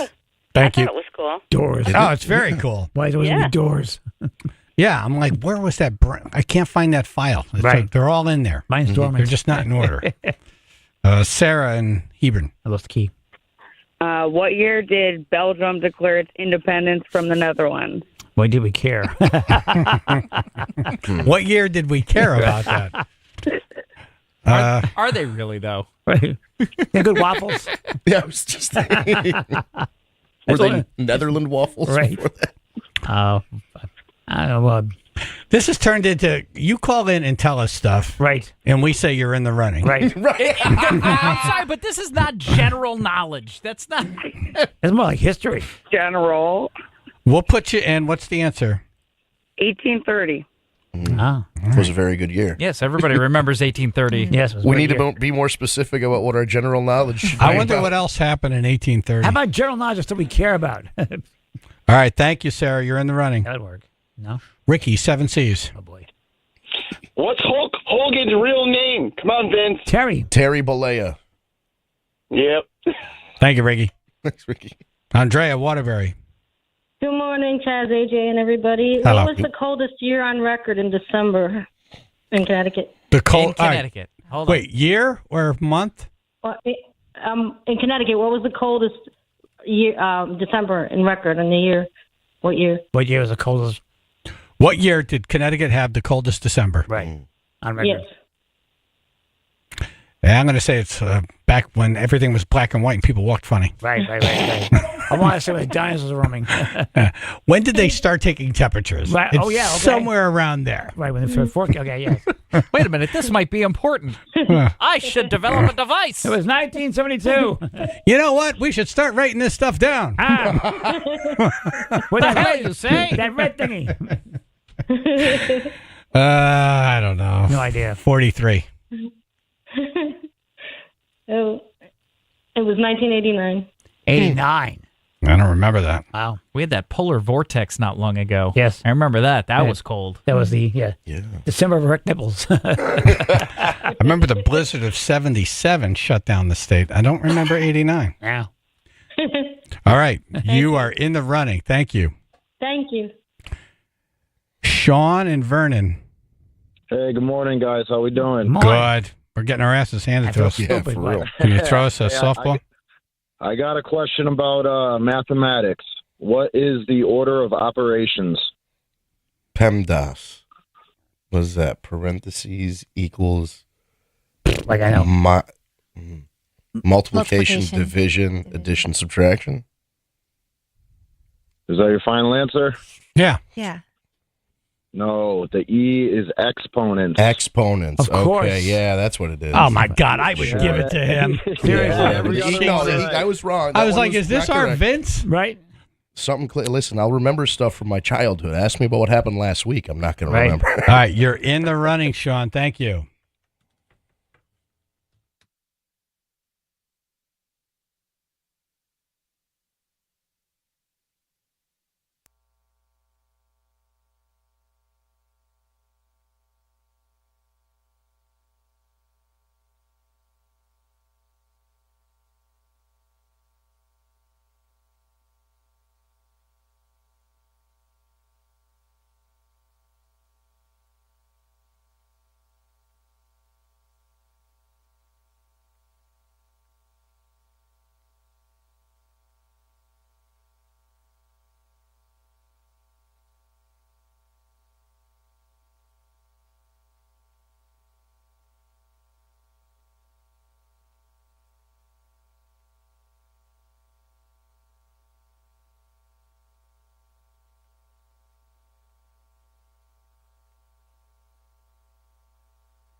Thank you for listening. Thank you for calling. Thank you for bidding on things for the auction.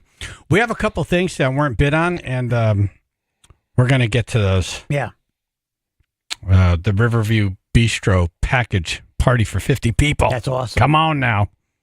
What else didn't get bid on?